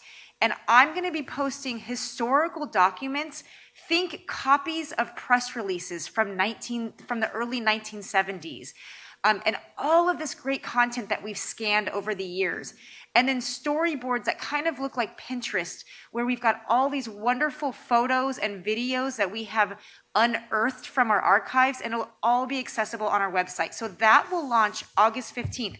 But right now there is a section with the details of the 50th anniversary and all the content that we've posted to date. But just know that it's going to get a lot flashier and really good looking come August 15th. So our other really exciting thing that we've recently launched is the short story fiction contest. I can tell you that as of today, 120 submissions that meet the guidelines have been submitted, and we're still accepting. We'll cut it off at 400 if we don't get there before June 30th. We will, at the end of the day, select 30 stories. We have a star-studded jurors from the Bay Areas. These are not BART employees, so the people that will pick the winners are local authors.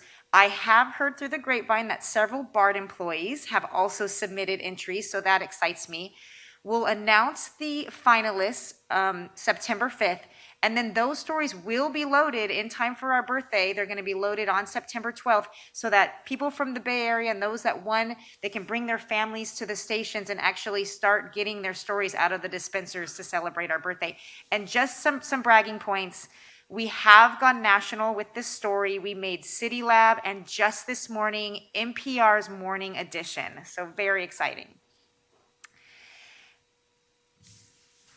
And then directors, as the general manager mentioned earlier in his remarks, we are once again supporting San Francisco Pride, which is happening on June 26th.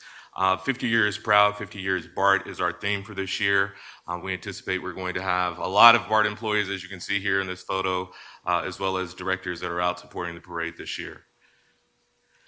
And then from this slide, you can see the depiction of a lapel pin that our committee, as well as our internal creative design team, came up with to commemorate our 50th anniversary. And this pin will be shared with all BART employees, yourselves as board members, and our retirees, so that we can commemorate and recognize the 50th anniversary. Additionally, we have other designs that we have come up with in regards to recognizing the 50th anniversary. You can see here, this design is for our train cars. This will be on every train car in our fleet throughout the system, so that as our riders are embarking or disembarking from their trains, they will have an opportunity to be reminded that BART has been serving the Bay Area for 50 years. I also want to note that in all of our stations, we will have banners, we will have car cards in our trains, and also displays on our digital advertising screens commemorating our 50th anniversary, and also informing folks of the grand event that we're going to have in September. All right, so we also have planned some very exciting employee and retiree engagement events, sort of like brown bag lunches. We have two planned, one in July, and that's a look back, and it'll be a panel discussion, and then another in November that is more forward-looking. And so we will utilize our new internal communications manager to finally have this very interactive sessions with not just employees, but retirees. And then I also want to note that we are already hearing from the public for very exciting ideas. For example, the Oakland Public Library wants to have a public virtual event with Mike Healy, former Bart spokesperson, and someone from Bart. And so we are absolutely participating and leaning into all of those types of opportunities. The media is also trying to plan things like this where they invite their subscribers or their viewers to take part, and know that that is something that we, of course, want to participate in. And you may have seen our announcement yesterday. We are committing to 50% off fare promotion in September, where all Clipper fares are 50% off. So that's very exciting. And then possibly my favorite, we are doing this a throwback. We are bringing old school video games, think Pong, Pac-Man, Centipede, to Powell Street Station. We're going to have them over the Labor Day weekend. It'll be September 2nd through 9th. And this is a throwback to 1976 when we did this. We are meeting with stakeholders to figure out, how do we keep them safe and secure? Is there going to be a set time frame, or will it be all operating hours? What happens if someone's gaming for 30 minutes and there's a line? So just know that this is something we're paying close attention to. We're going to work out those details, and then we'll make the public announcement that we're doing it. Then directors, we will actually have our large celebration at the Lake Merritt Station, and it will be both on the plaza level as well as on the platform and concourse level. And along with the announcement that went out yesterday about the 50% off fares in September, we also informed the public about this anniversary with this save the date notice that you can see on this slide. And this has gone out far and wide. It went to the media. It's posted on BART.gov. It's on Bartable. It's on social media. It's been sent out to all of our distribution list. And then this is just the first notice that'll go out. We'll continue to notify the public throughout the summertime to make certain folks have this on their calendar to participate. It will be a family fun filled event. We'll have booths that are on the plaza level. We'll have face painting. We'll have a time capsule that was left at the Lake Merritt Station in 1992. We will unearth that, and then we will also leave a time capsule for 2022 so that the next generation of BART board members and BART staff can open that time capsule in another 50 years in 2072. And so it's going to be a very, very lively event. Food trucks will be there. We'll have on the concourse level images of our history that people can walk around and they can see BART when it was formed as it's progressed throughout the years. And now I'll turn it over to Abby so that she can talk about the ground floor space here at BHQ. Thanks, Rod. So the 50th anniversary really affords us a great opportunity to activate our ground floor retail space here in the BART headquarters, which is fantastic because, as you probably have observed, it has been a challenge for retail throughout the region and here in downtown Oakland as well. We have really high retail vacancy rates. Our ground floor retail space is not quite ready for prime time in terms of attracting a retail tenant like a restaurant or a cafe. So, but this is a really unique opportunity we have to use the 50th anniversary, create a display in this space that can really anchor this space and draw more people to downtown Oakland and to this area of Oakland in particular. So we do have approval from the City of Oakland to do a temporary display in this space. And in the long term, what we are intending to do with this space is create a customer service and rail goods store that could be a more of a permanent use in the space. It will not take up the whole space, so we actually will have further opportunities in the long run to activate the space with pop-up small businesses, as well as maybe additional BART historical displays. So it's just a great use that we can get off the ground and running this year. So I think this concludes the presentation. Thank you. Thank you, Abby, Alicia, and Rod. That was great. Lots of exciting things to look forward to this year. So thank you for that celebration of our history. Let me ask the district secretary, do we have any public comment? Yes, we do. We have a couple hands raised. Great. Alita, please go ahead. Thank you again, Chair Mark Foley and members. Alita Dupree for the record, she and her. I'd say this is my favorite topic for today. And I've been thinking about this a lot. My thoughts of 50 years on BART actually began about 3 years ago in Denver when I was at the 61st Street station on the Denver A-line, and I saw a A-line train covered in the Denver RTD 50th anniversary logos. I sent you an email with it. And then I remember Los Angeles Metro had a 25-year. Metro does the rainbow circle that I sent you, and I didn't get a picture of the New York City. They had this pride emblem, which looked like a heart. It was rainbow with all the bullets of all the different numbered and lettered train lines. But I thought to myself, how do we do something like this on BART? And now we're seeing it. And we have many examples to look at. Some of you may have heard or seen this, that in New York City, there is a transit museum.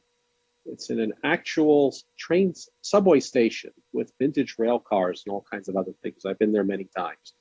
And you can also buy New York City Transit memorabilia and other things at their annex store in Grand Central Terminal, right near their main concourse. I can't think of a better place to sell transit stuff than Grand Central Terminal in New York City at 42nd and Park. So how do we carry this about? And I think we have a lot of good ideas here. This has been very important for me to engage with you in my letters and in my speakings, drawing from my half century of using the New York City subway and over 40 years of Grand Central Terminal. And I was not in New York to see the centennial of the subway in 2004 or the centennial of Grand Central Terminal in 2013. But I did get to see the 50 years at Denver RTD, including going to one of their meetings in 2018. So now we have our chance to be here. So I am supportive of the 50% discount on all Clipper fares, which will be really good for those of us who are on the 62.5% discount. So I ask that we continue to develop this and make it happen, because this is important. And always keep this in mind as you develop this, as we build up to the anniversary, that it should always be framed in the ideal that BART is indeed the people's system. Thank you.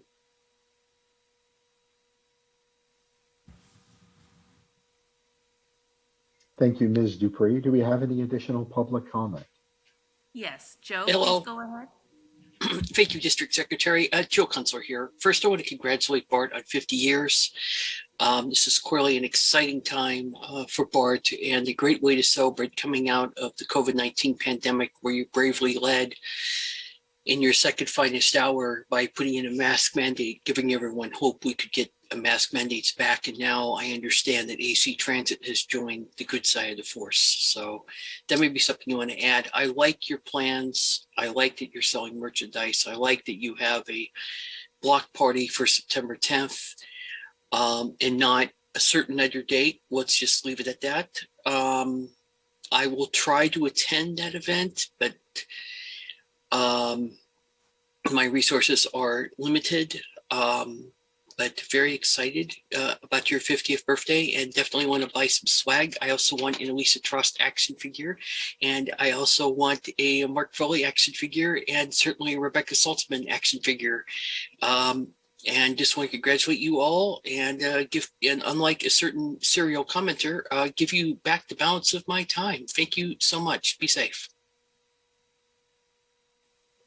Thank you, Joe. Madam Secretary, do we have any additional comment? We do. We have another hand raised. Wonderful. Caller whose number ends in 9209, please go ahead. Am I heard? Yes, we can hear you. This is Clarence Fisher calling.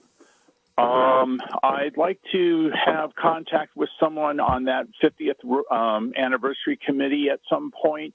For those of us in the public who even remember being on the first train dispatched from MacArthur at 12 noon on September 11th, I'm sure there's a number of people living here in the Bay Area who remember being on some of those first trains and first day rides to be able to give our experiences, what we thought, et cetera, and say, happy 50th birthday, Bart. Thank you. Thank you, Clarence. That's a wonderful idea. I would hope that staff can follow up on that. It would be great to have some of our original riders there to celebrate with us. Chairperson Foley, this is Rod Lee. We certainly will follow up. We certainly will follow up with Clarence Fisher. Thank you. Any additional public comment? I don't see any additional hands. All right. Is there any board comment? Yes, let's start with, well, the order that I see him on my screen. I'll go with President Saltzman, then Vice President Lee. Just wanted to say I'm very excited about all these things. It's really fun. I know we were kind of limited in finances and what we could do, and even within that, I'm impressed at all the creative things that staff has come up with. And the initial feedback I'm hearing from folks on some of these things is very positive. So I think it's a good year to get out there and celebrate. And I'm especially excited about the Bart store, that it's finally happening, and that even though it's going to take a while to get it fully permitted and built out and everything for a permanent store, I think it's just a fantastic idea to do a pop-up and see what works. And so just glad again that you guys are being creative, and very excited for the celebration on September 10th. So thank you. Thank you. Vice President Lee. Yeah, I'm just repeating all the things. And I just want to be effusive and just say how excited I am. I know that these last couple of years during the pandemic has been so incredibly hard, not only for the public, but like I heard from so many friends who, like, I know you'll laugh, but people are genuinely missing Bart. Or when people were finally taking that first Bart trip after not taking Bart for a year plus, they finally take their first, like, I get all these texts, like, you know, first time back at Bart, like, look at it. Or like, oh my gosh, I just had a kid during the pandemic and this is my baby's first Bart ride. People get really, really excited. I think it's awesome to really celebrate how much the Bay Area community really loves Bart. I also acknowledge that this has been a really, really difficult time for our employees and especially our frontline staff who have been running the trains, keeping our stations open, keeping our stations safe. And so I really love all of the employee recognition, that the pins, the patch, I think those are really awesome and really special tokens. And whatever we can do to celebrate, you know, our Bart employees, I'm always down for it. Yeah, there's just so much good stuff here.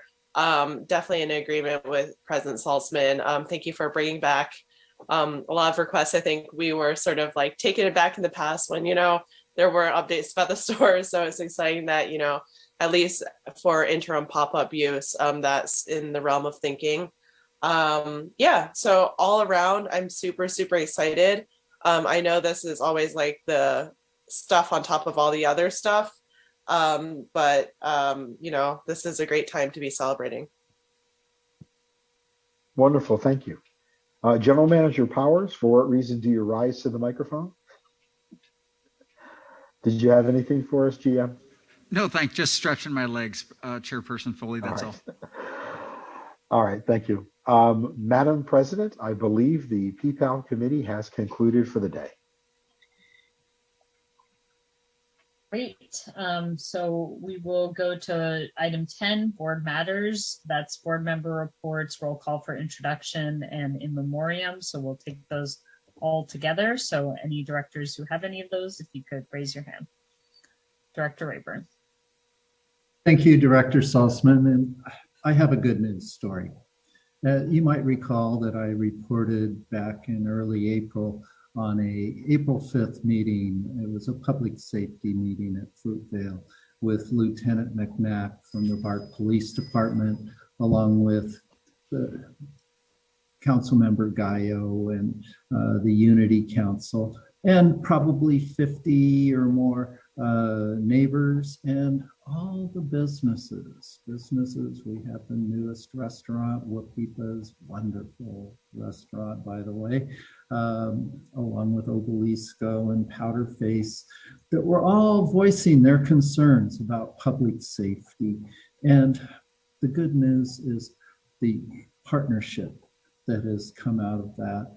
The Unity Council has delivered new signs, new officers to help improve the safety in the plaza.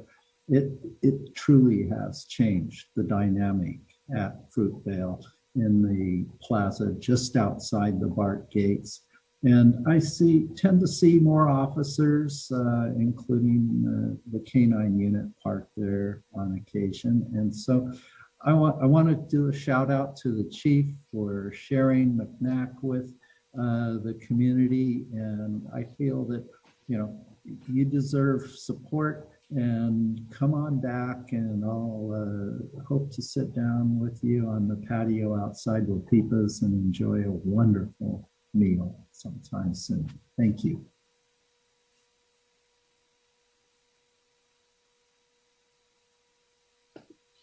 Director Dufty.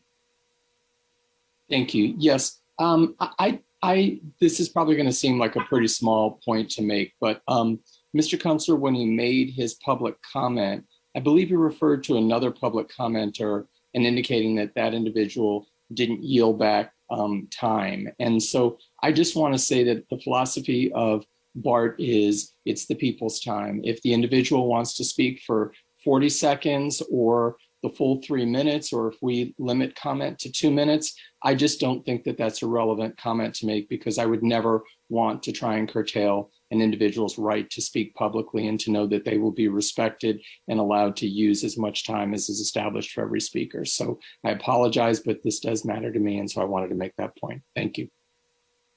Thank you for making that point. I absolutely agree. Director Foley. Thank you, Director Dufty. I do appreciate your comments on that as well. I just wanted to share good news. I have the good fortune of being in APTA Rail Conference this week, so I'm in San Diego at the moment. And there were some great presentations that were put on here. And I just wanted to give a couple of shout outs.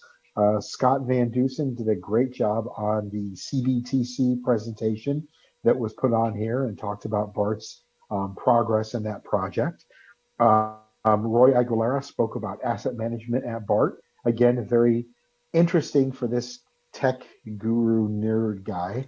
And then lastly, Alicia Trost did a phenomenal job, probably the most empowering and engaging presentation, which was around safety on public transit. And Alicia highlighted our Not One More Girl campaign. And that room was packed. And it was, again, very empowering for everyone in attendance. So to all of the BART staff that attended, thank you for being part of APTA, and especially to Scott, Roy, and Alicia. Thanks for bringing it on behalf of BART. I appreciate you repping for us and doing a great job. So that's it for me. Thank you. And thank you too for representing BART there. Anybody else have anything to report? I don't see anybody, so we will now go into closed session under item 11. Is there any public comment on the closed session items? I don't see any hands raised at this time. Okay, so we will go to closed session, and when we conclude there, we will come back to open session. For board members, we will start closed session in a little more than 15 minutes at 12:45. So we'll see you there then. Thank you.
April, I'm ready to.